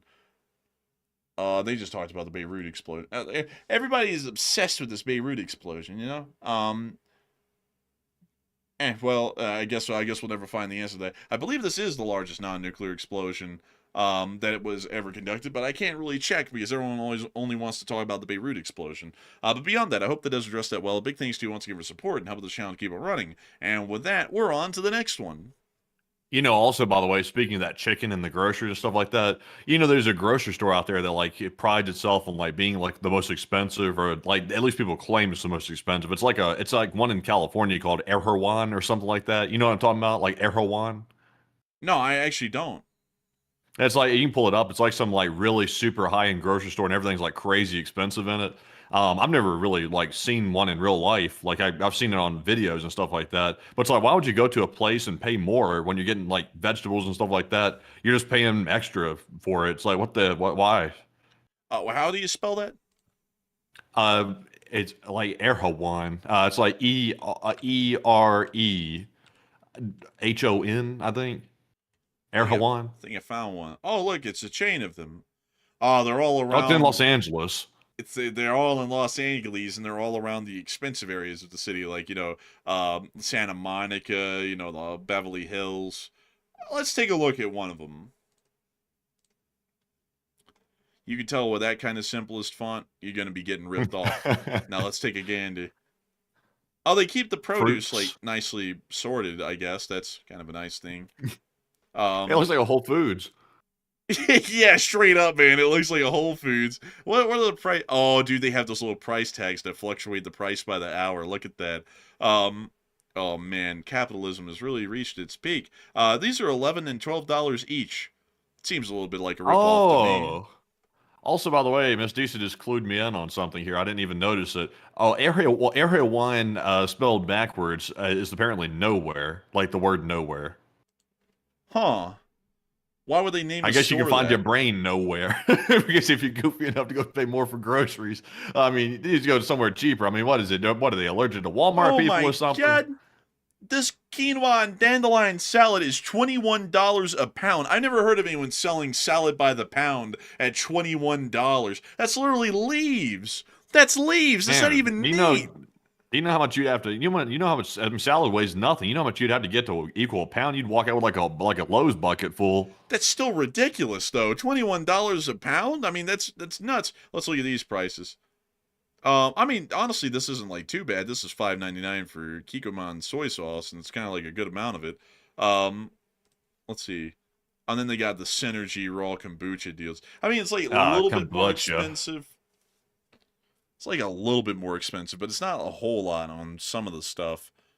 It looks neat on the inside. Like, I'll give it that. It's like really clean and neat and orderly looking, but I mean, like, I don't really think it's a place where I'd be like, oh yeah, I have to go shop at this thing. Like, I feel like if I did that, I'd have to dress up like a hipster or something, you know? Like, you couldn't go in there normal, you know? Like, you couldn't go in there dressed however. I mean, yeah. I mean, it's you know, if you're really somebody who has made it and got some money, you don't need to walk in there wearing a suit. You should walk in wearing rags. because you got nothing to prove. That's usually the way it is. Like people that are generally like people that are actually kind of like, on up there, like with the financial situation, they don't usually give a damn, especially when they're retired. Like they just walk in somewhere like wearing like some like yard work clothes or something like that. And most people be like, who the hell is that? And it'll be probably the richest guy in the store. Man, truth, man. That is honestly true. But Matthew, you can't talk about this sort of a place without looking at the Rodeo Drive Walk of Style. Oh. Hey, that's that little spot out of GTA. That's that spot out of GTA. It is. It sure is. Rodeo Wow. Drive, where you perform a rodeo with your money. You're sitting there trying to, hey man, that money work. Man, it's Gucci.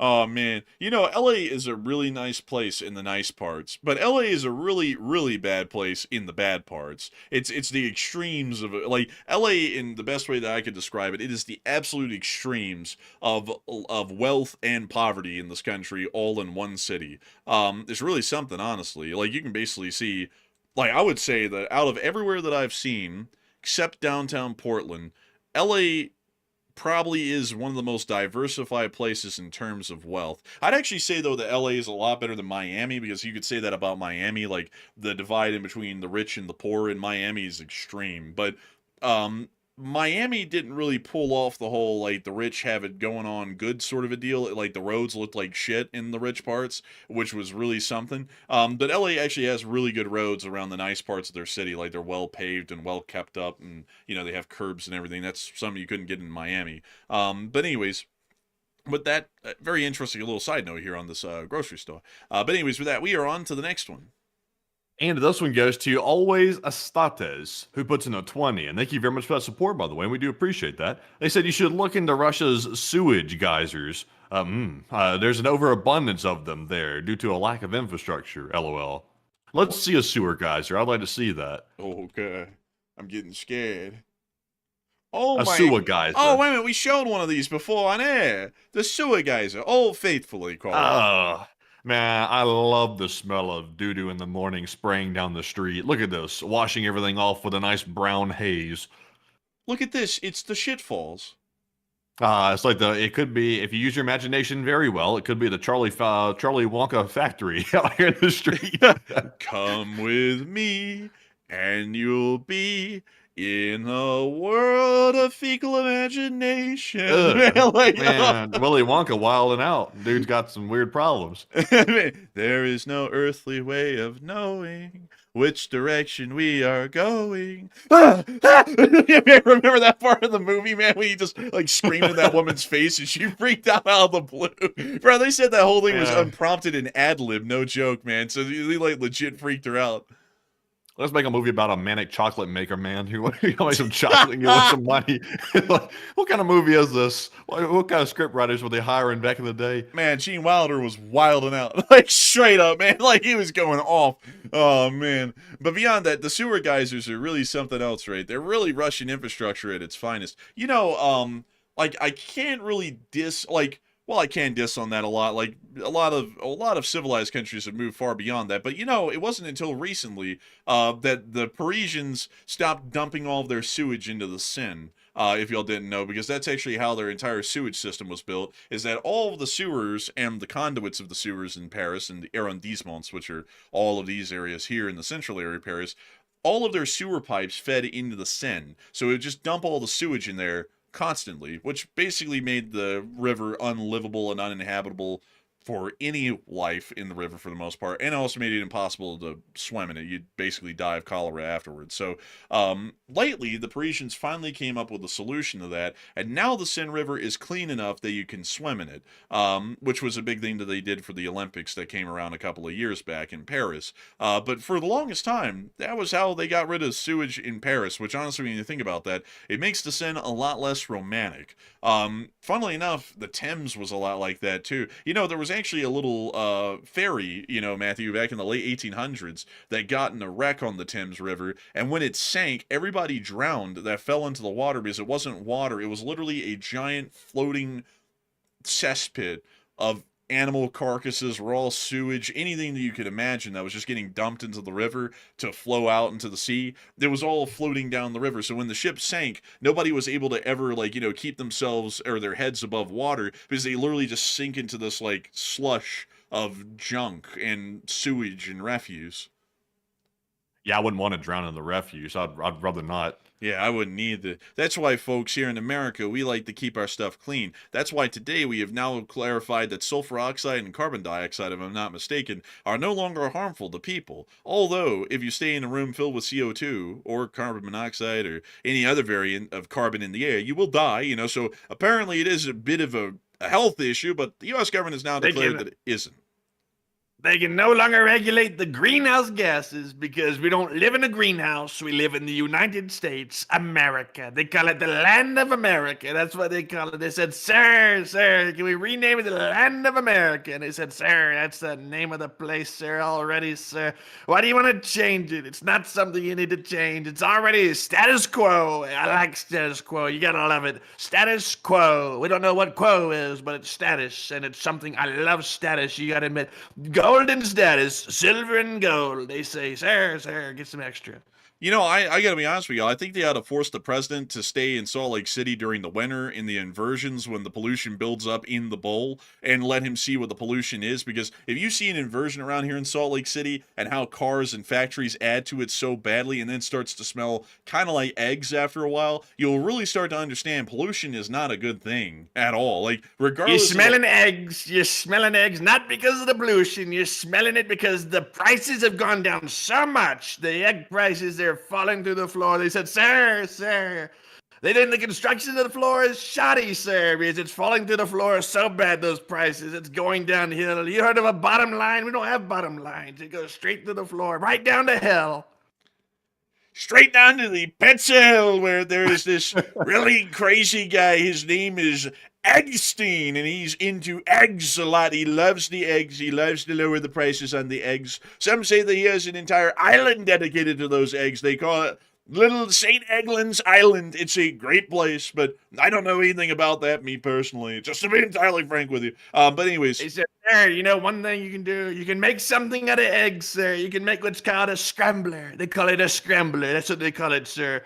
It's a recipe for nice eggs, class A or grade A. I'm not sure anymore. We might have deregulated that department. I can't recall. But, you know, you can make a scrambler like we're doing to Americans' brains, scrambling it right up. They're not sure which way is up or down. They're not sure, sir. They said, sir, can we get a little reference, sir? We can't tell if we're moving forward or backwards, sir. We can't tell.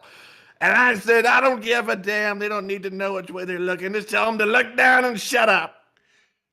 They asked, are you going forward or backwards? I said, we're going right into the floor. That's downwards. That's not forwards or backwards. Straight down into the floor, especially in foreign policy. That's really my strong suit. I love foreign policy, and I love effing it up. It's great. It's wonderful. People on the Enforcer Show, they always go, what are you doing? And I always love to hear that. It lets me know that I'm doing everything wrong in foreign policy, and I only need to do more. We'll really own the enforcers this time by doing stupid shit that hurts the country, because that's all it's all about. It's all about pissing off and owning the enforcers and telling them that I don't give a shit if they know better. I'm going to do it anyways, because I know everything, although I don't. But anyways, with that, it is time for us to move on to the next one. And our next one here is going to go to none other than Waka Waka What, who puts in a $50 support. Thank you very much, Waka Waka, for that generous support. Once again, we appreciate that. And Waka said, I was falling asleep and got triggered that a whole chicken is a splurge for $5. And out of spite to NYT, have 10 whole chickens on me. And thank you so much for the support. And thank you for the 10 Costco chickens on you. We're going to eat well thanks to you. We're going to be able to live another day splurging on those $5 chickens, because nothing says splurging like $5 chicken. And so, a big thanks to you so much once again. I hope that has addressed that incredibly well. And with that, we're on the next one. And our next one here goes to Ross Nib, and thank you very much, Ross, for that 50 as well. And we do appreciate you throwing that support all the time. And Ross said, "Oh my God, a Russian sewer fountain meets Charlie and the chocolate factory. I'll pay that, haha, and LSA." Hey, and a big thanks to you for the support and helping this channel to keep on running, because if it wasn't for folks like you, we wouldn't be able to make this channel possible, and we wouldn't be able to keep it running, and we're always greatly appreciative of folks like you helping to make this thing a reality. So a big thanks to you once again, and with that, it's time for us to start moving on and into the next one. I just saw someone say, if you don't like Salt Lake, move. Oh, well, who are you, my boss? And also another thing I got to say is that I love Salt Lake City, but coming to Salt Lake City will really teach you about pollution, especially in the winter when the inversions happen, because all of the pollution gets trapped down here on the city, and it becomes so bad you can't see farther out than maybe a half mile on a good day. On a bad day, you literally can't see hardly in front of your car, and that's all pollution. Like, the air quality gets insanely bad here, and that's because unlike the rest of America that has the wide open ranges to allow the pollution to float away and kind of like thin out in the atmosphere, Salt Lake City generally doesn't have that in the winter, which is what taught me coming out here. I was like, damn, you know, the EPA honestly does have a good point, because if it wasn't for these mountains, you really wouldn't realize how much pollution is created over the span of like 2 to 3 days. But because you're in the middle of a bowl of mountains that contains the pollution in an inversion, you really get a good idea of how bad the pollution really is that's emitted from the city on a day-to-day basis. And that's for every city across America. It's just that most of them can't see it because it doesn't get clumped up right over their head. But anyways, with that, we're on to the next one. And our next one goes to Steve Blanchard, who puts in a 20. And thank you, Steve, as well, for that support. And we do appreciate it. He said, here's 4 chickens. And I like that, by the way. We're measuring support in chickens now. That's a smart way to do it. He said, enjoy and long live the enforcers. And thank you so much for the support. And we will be long-lived thanks to your amazing and tasteful Costco chickens. So a big thanks to you so much once again. I hope that I was addressed it incredibly well. And with that, we're on to the next one. And our next one goes to Beekeeper and Turkey Beekeeper, who puts in a $20 support. We do appreciate that very, very much. And they said, fire up a free chat. Hey, we will fire up a free chat in your honor. So, Andy, what do we got? And the live chat question in honor of their super chat is going to go to Sean Willem, who said, how will the shortage of the Starlink and communication affect Russian drones? It generally will affect them by, most of them, if they're not fiber optic, they just will not be able to operate. So basically, it's a complete outage of any wireless drones that the Russians were using prior. So I hope that is addressed to the best I can, and a big thanks to you once again for support and helping this channel to keep on running. And with that, we're on to the next one. And our next one goes to Crispy, who puts in a 20 as well. And thank you very much, Crispy, for that support. He did not leave a comment, but he did leave that support like usual. And we appreciate you, Crispy, for keeping the channel crispy and helping to keep us running. And we also have a 20 from Hokey Redneck. And Hokey said, I can't say correctly. I want to see if Matt or you can say it. Chukotka. There you go. Chukotka. Best province to hold in risk. I gotta say, I thank you for the support. And that's Chukotka, I believe. That's very interesting. That's the best province to hold in Risk. I personally have not played Risk, but I would like to one day. You know what I mean. I'd like to personally hold it one day. You know. But beyond that, a humongous. Get it? Humongous. Thanks to you for the support. Now this channel to keep running. If it wasn't for folks like you, we wouldn't be able to make this thing possible and keep it running. Also, by the way, folks, you want to get an idea of what the pollution looked like in Salt Lake City back in the 1950s and 60s? That's what it looked like back then. That's a lot. That was a different time. That was the Dust Bowl. They said, Wasatch Front, sir. The dust comes rolling through like a tumbleweed. They said it comes rolling through like a tumbleweed. You got to be smart. You got to be smart. You don't move into a dust bowl and then want to leave or something. You know, this is interesting, folks, because this was a little bit before this picture right here, where you see the Capitol building of Utah, but you literally can't see the rest of the city in front of it. This one was taken in 1967, just a few years before the EPA came into being. Now I'll show you all what a Salt Lake City smog kind of looks like today, because this is what it looks like today, and it's not as bad as it used to be, and it generally looks a good bit cleaner than like the kind of like, well, this actually looks piss yellow like it did back in the day, but that's the pollution that's created from the city over a span of maybe 3 days. And it's an interesting facet of how the atmosphere works, because it basically traps all of the air down in the city at the city level. It never allows it to escape for several days. So you get to watch all the pollution build up over those several days. And you look at that, and when you live in that, you go, damn, pollution is actually a pretty big issue and something that we ought to deal with, because it significantly lowers the quality of life within the municipal area. Although Salt Lake City is great, this is a huge issue during the winter months. If you are from around here, you'll definitely know that. And I mean, we're new It's here. like smoking a pack. It's like going outside and getting your daily dose of pollution, your daily dose of smoking in a one day. In a singular day. But anyways, with that, You save money on packs. exactly. But that's why I'm saying, folks, pollution is something that we should deal with, because if not, I mean, like that kind of pollution right there is being deposited by every city in America every day. It's just that you don't really get to see it because it dissipates in the atmosphere, because it is able to. But that's how much pollution is created. It just doesn't seem clean. Like, not talking about global warming or climate change or anything. This just doesn't seem clean and healthy for human life, or really any life for that matter. But anyways, enough of that. With that, we're on to the next one. And our next one goes to Racer Jake, who puts in a 20. And thank you very much, Racer Jake, for that support. He said, let's raise the vibration of all this talk tonight in the great words of Henry Ford. Oh, whether you think you can or you can't, you're right. Damn. He was ahead of his time. But Costco chickens for the win. Yum, yum. Keep up the great work, guys. Well, I got to tell you something. Speaking of Henry Ford, Matthew, there's a new model, a Lego model that came out recently. Have you heard of it? I'm scared to inquire about what this model could be, considering Henry Ford's background. Oh, thank God. What the hell do you think it's going to be, man? It's a I don't Model know. T. Henry Ford was known for saying some things that were a little bit off the rocker. But, bro, look, it's a legit little Model T. How neat is that? I mean, that's actually really cool looking. I like this thing. Yeah, I'll just drop 130 on that. Man, a nice hundo and 30. How many pieces are 1,060 pieces? Well, I mean, that kind of is lining up. That's about 10 cents a piece, which is generally like the going price even back in the day.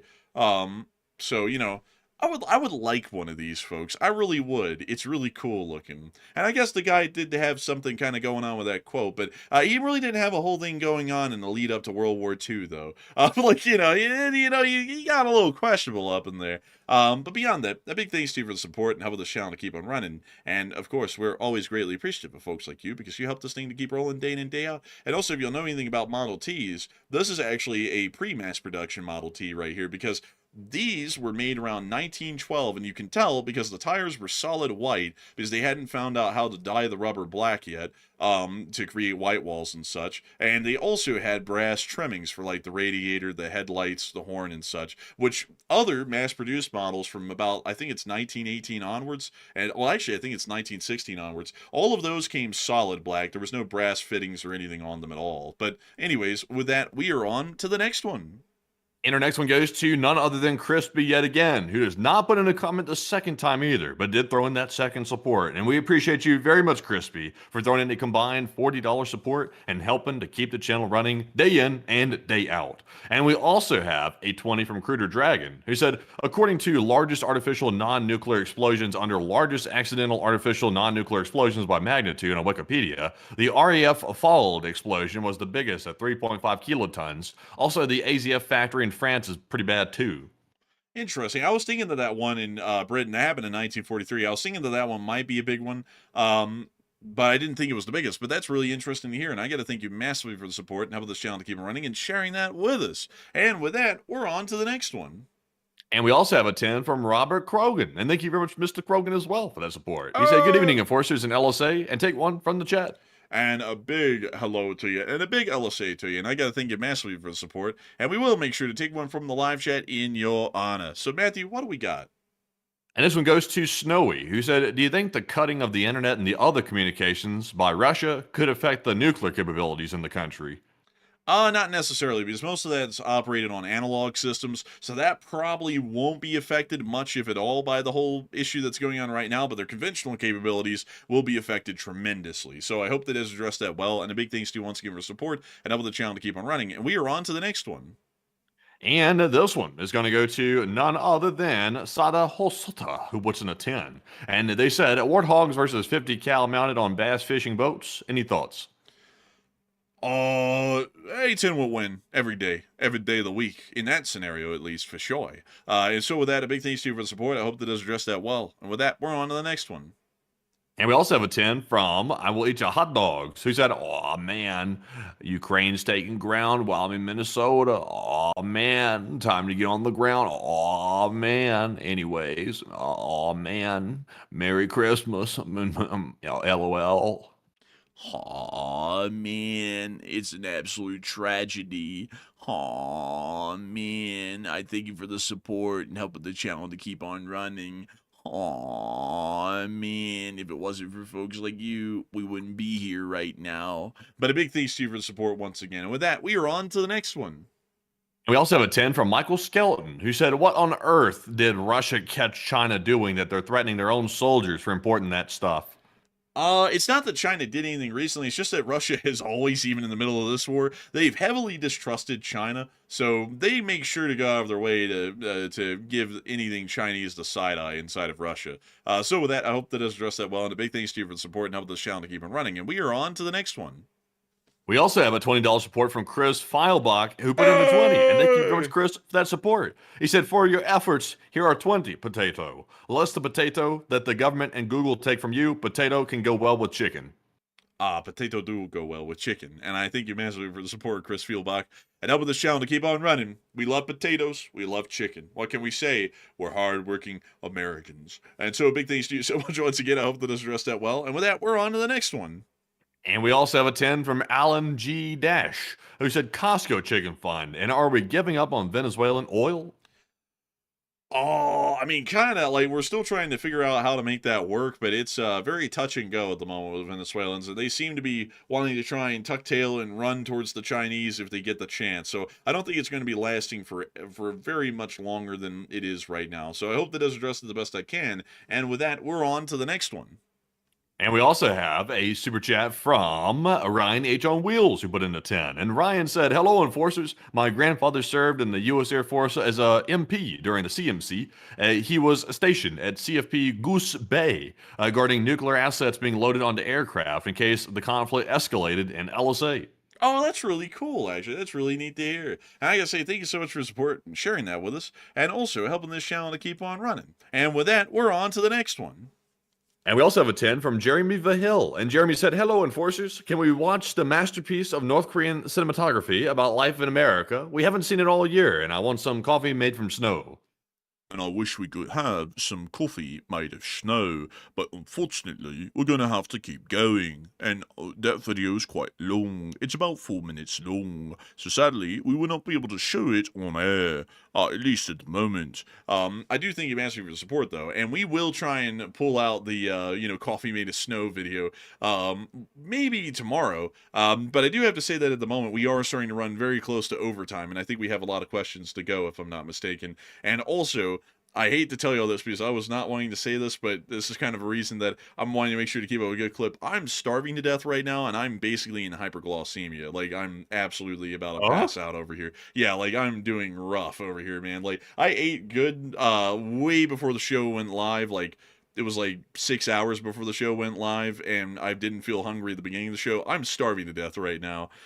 So with that, big thanks to you, though, for the support and helping this channel to keep it running. And we will see if we can do that in the question segment tomorrow. And with that, we're on to the next one. And this one goes to Crispy, yet again, who puts in a 10. And thank you, Crispy, for the third support of the night, being a big-time channel legend and supporter as well. And we do appreciate that third one.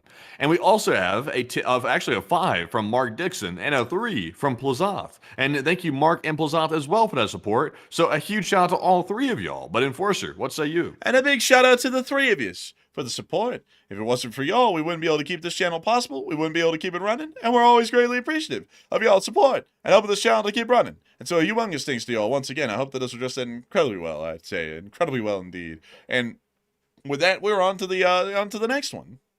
And our next one here goes to Stanley So Manley, who puts in a 10. He said, you guys can pull off a Excuse me. Wow. About just the whole thing. But anyways, I sound like the former president there for a minute. Anyway. Whoa. I can't see the rest. But Stanley Manley said, "You guys can pull off a Arms Man impression and a Zelenskyy impression. Great impressions." Hey, thank you so much for enjoying the impressions. I like to give people a good little laugh. We try and laugh at everyone. Back when Biden was president, we were going off on him every day. What was funny is that nobody thought we were because they thought it was Jimmy Stewart, but we were absolutely tearing into him like every damn day. And we like, and nobody else to turn to the current guy because both of them are honestly kind of jokes. But a big thanks to you for the support and helping this channel to keep on running. And with that, we're on to the next one. And we have a 5 from No Name, and thank you very much, No Name, for that support. Let's see here. He said, we're going to answer his question, man. And we're going to take a look at what he said, man. And it looks like it's good to go. We're going to give the green light for this one. No Name said, do you think that this is the U.S. plan by being America first, that the U.S. is serving the American interest while indirectly aiding Ukraine secretly and screwing Russia? Not really, because serving American interests first would be absolutely screwing the Russians in every way we could. So it'd be doing what we're doing at sea with sanctions enforcement and then also providing arms to the Ukrainians. I feel like that's the most American first approach because that would put our enemies at the worst disadvantage possible. And it would also ensure that we basically don't have to lift a finger to do it either. So a big thanks to you for support. I hope that does address that well, but I think it could be done a lot better in my opinion. But with that, we are on to the next one.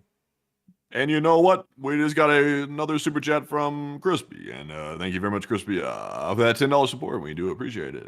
Thank you very much. And Enforcer, what say you? Yeah, thank you so much for the support, Crispy, and helping this channel to keep running. And while you did throw in the comment, we're still greatly appreciative of your support. And with that, we're on the next one. And we also have a $5 support from Andrew Honeycutt. He said Reagan was born on February 6th of 1911. William Henry Harrison was born on February the 9th, 1773. Lincoln was born on February the 12th of 1809. And Washington was born February 22nd of 1732. And I have a fun fact for you, Andrew Honeycutt. Washington is largely regarded as the first president because he was the first president. He's largely regarded as a very influential president. But did you know he's the second best president? He's not the first. Clearly, I mean, someone in the modern day who has an approval rating that's one of the lowest ever. I mean, clearly he's better than George Washington. I mean, who the hell could be better than, I mean, who in the hell could even beat this guy? Not even the founding fathers. I mean, hell, imagine the founding fathers trying to be as great and noble and selfless as the current president. I mean, truly, no one can beat the great leader. I mean, no one ever can. I actually heard that the great leader was born, and he was able to walk within 5 minutes. Like, he was that smart. I heard the guy doesn't even shit. Like, he's just that great. He doesn't even have to defecate. He doesn't. I mean, it's an amazing sort of a thing. And I heard that the last president, he was so beyond us in mental comprehension and capabilities, our prior great leader, that he actually couldn't really convey his words and wisdom to us because we were just too stupid to understand it. You got to remember these things, folks, when you talk about the presidents. The presidents are far beyond our mortal coil and comprehension. But big thanks to you for the support and helping this channel to keep on running. And with that, we're on to the next one.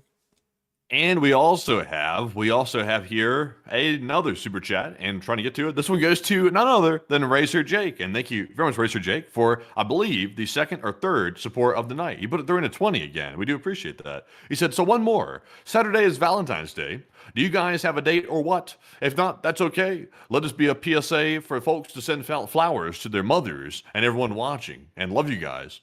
And a big thanks to you for the support, Racer Jake. And I gotta say that I hope that everyone does have an amazingly good Valentine's Day. Because Valentine's Day is always a great holiday to enjoy with your girlfriend, or your wife, or your mothers. Basically any lady that you know in your life. So hopefully everyone will have a good time with that. And so a big thanks to you so much for the support and helping this channel to keep on running, Racer Jake. And with that, we're on to the next one. And we also have a 2 from Marky59. And thank you very much, Marky, for that $2 support. He says, the CIA is still in Ukraine. And oh, yes, they yeah. are. They are still definitely there. The fun fact is, if there's a U.S. embassy in a country, the CIA is de facto in that country because most agents that are in the field get get deployed under diplomatic cover to the embassy, and then they operate from there, and then they may go and do things outside the embassy possibly. But they definitely have definitely some intel officers there because we're learning a lot from that war. But Enforcer, what say you? We learned so much from those guys. It really is something incredible. And so I'd have to say, oh, hell yeah, the CIA's in Ukraine, no doubt. So a big thanks to you for the support and helping this channel to keep on running. I hope that it's addressed that well. And we're on to the next one. And we also have a two from Acid Brush, who said Plazoth is the base rock of the LSA, and let's go. Hey, let's go. And long live the Lee Spring Army, and the Lee Spring Army will never truly die. And with that, we're on to the next one. And also, we have a two from Pilsy, who said, could be smoke and mirrors. Oh, it might be. You know, you never know. We'll have to wait and see. But a big thanks to you for the support. And with that, we're on to the next one. And this one goes to Woodsman, who puts in a two, and said, the Herterliner science experiment truck from the 40s. That sounds German. That sounds German. It really does sound German. That's something. I'll have to ponder that one. But a big thanks to you for the support and helping this channel to keep on running. And with that, we're on to the next one. And don't glaze me here. Silence said, the enforcers glazing their handlers, lol. We ain't have no handlers. They get your hands off me. Get your hands off me immediately. We won't have people touching us like this, sir. We won't have it. But anyways, jumping into our live chat questions proper, it's time to get right into them. We are fresh out of Super Chats. But first of all, we got to get our Morse code decoders. Are you good? Oh, I was just going A because we're done. Oh, damn. It sounded painful. Man. I thought that the hunger finally did him in. He's screwed. But anyways, getting into our Morse code decoders, this one goes to Paul Schultz, Kevin J, Mason Miami, Joni Dog, Norm Pritchett, Arabelle Garbo, Her Royal Fluffiness, Coach Kirby Tarek, and Brian Blairstown. They said the Morse code says, the Russian army's collapsing and the Russian economy is too. It's very nice, very nice. LLT, LSA. Very nice. And that's the sound of money. Y'all got that down on the nail. That was the Morse code message of the night. And I got to congratulate y'all greatly for that. Because y'all get that correct time and time again. It's truly an amazing and incredible and an ignominious thing to know that y'all are always getting that down on the nail. It's really an amazing and incredible thing. Long live the Lee Spring Army. Lee Spring Army will never die. And, of course, a big shout out to y'all once again. And with that, folks, we are going to be moving on into 3 live chat questions because we're running out of time. We're over time right now, folks, by 6 minutes. And also, by the way, folks, I only got 4 hours of sleep last night because I had to take care of something today early in the mornings. And so I didn't get any sleep today, and I really didn't get any sleep last night. It's really kind of catching up to me, and I'm kind of hungry, and I'm a little peaked. Like I'm just playing about the peaked part, but I am hungry and tired. So we're going to be getting 3 live chat questions, and then we're going to be rounding out the stream for the night. So we're on to the third to last question of the night. And this one goes to AF Kaplan. He said, do you think Ukraine has a real chance of retaking the ground of the Zaporizhzhia nuclear power plant? And not at the moment. It would take mountains to move to get the Ukrainians to enter Hadar at the moment. Like they'll definitely take a good amount of ground, but I don't think it's going to be in Hadar types of ground to where they're able to get out there and retake the power plant. So unfortunately, I'd have to say no at the moment, but I might be proven wrong, and I would be pleasantly surprised if I was proven wrong. So with that, we are on to the second to last question of the night. And this one goes to Brian Ebert. And Brian says, do you think Mossad has left some leftover pagers and walkie-talkies so that Russia can have them on the cheap? If America was into that kind of stuff, which that's pretty deep for us. Like what Mossad pulled off with that pager little tactic there, that might be a little bit beyond our capabilities. Like the U.S. could pull it off, but it would be a feat. Like Mossad's got some pretty damn good coordination with that. That was world-class coordination to pull all those levels off that you had to accomplish to make that work. But if the U.S. could pull something like that off and feed the Russians some janky systems that we could possibly listen into or something like that, that would be something else. But Enforcer, what say you? That would be something else. I would actually be pretty excited to see that. But sadly, I think that might actually be beyond our abilities. I'd have to agree with Matthew on that. The CIA doesn't really work in that sort of a realm from what we know at the moment right now. They might do that in the future and might build out that ability again, but or might build it out for the first time, but sadly they don't really work that way like the Mossad does. But I hope that does address it the best I can. And with that, we have reached the final question of the night. And so who is the lucky last person who threw in the lucky last question of the night? And that viewer is going to be none other than I'm trying to pick through here. I'm trying to pick through. There's a good bit of them that are really good, so I'm trying to pick the best one. Let's see here. This one goes to Michael Skelton, who said maybe Putin is trying to lose the war or come close to losing the war, so that way he can try to pull a fast one and engineer a real reason to use nuclear weapons. Oh, that's actually an interesting point. That might actually be the case. They might be looking to try and do that. I didn't think of it that way, but now that you bring that up, that's actually an interesting notion right there. And I'll have to look into that and think about that, because maybe that's another stratagem or a ploy that they're trying to pull off right now. But with that, I hope that does address that final question of the night, and we've reached the end of tonight's stream. I got to thank you all greatly for watching tonight, folks. We had a peak viewership here tonight of 14.4 thousand people. That's a lot of folks. And also 88,000 people have watched the stream before the stream ended tonight. I got to thank you all so much once again for enjoying the stream. We're always honored and greatly appreciative to be able to cover all this news for y'all. And a big shout out to Matthew Rod 6075 20 and said thank you for what you guys do. And thank you for enjoying what we do and supporting it so that way we can keep doing it every single day. And so with that, everyone, we will see you all tomorrow at 10 p.m. Eastern Time to cover the next 24 hours of the news from around the world. And if there is a short war video to be made tomorrow, Matthew, who in the world do you think is going to be making that short war video? I think it's me again, because I think you gave up your day today, and I think mine was tomorrow by default. That's right. Who, me? Yes, that's right. It's you. Enforcer Matt will be making the short war video tomorrow, if there is a short war video to be made. Sadly, folks, recently the news just doesn't come out like it used to in the middle of the day, where a video can be made like that, so it's kind of getting a little bit rare these days for us to be able to make one. But hell or high water, we will try our best to try and get one out to y'all tomorrow or the next day after that, or sometime soon, hopefully. And so with that, we will see you all then. Good night, good luck, take care, stay safe. Slava Ukraine, Slava. Long live the Lee Spring Army, and long live the Republic.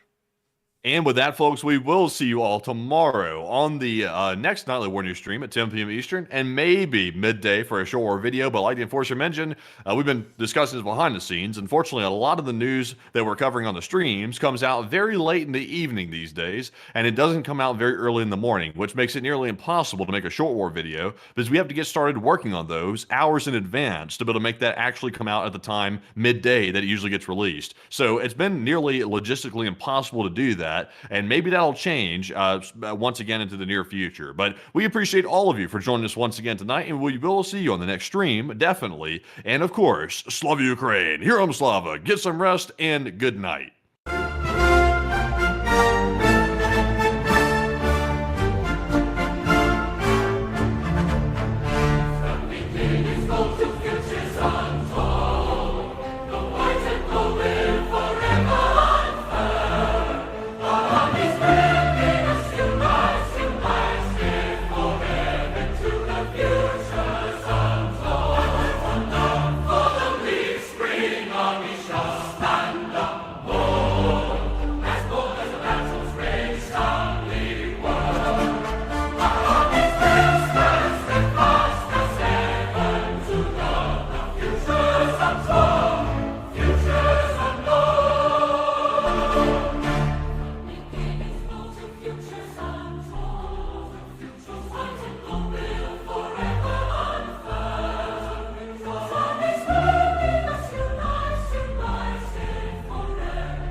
Spring on me,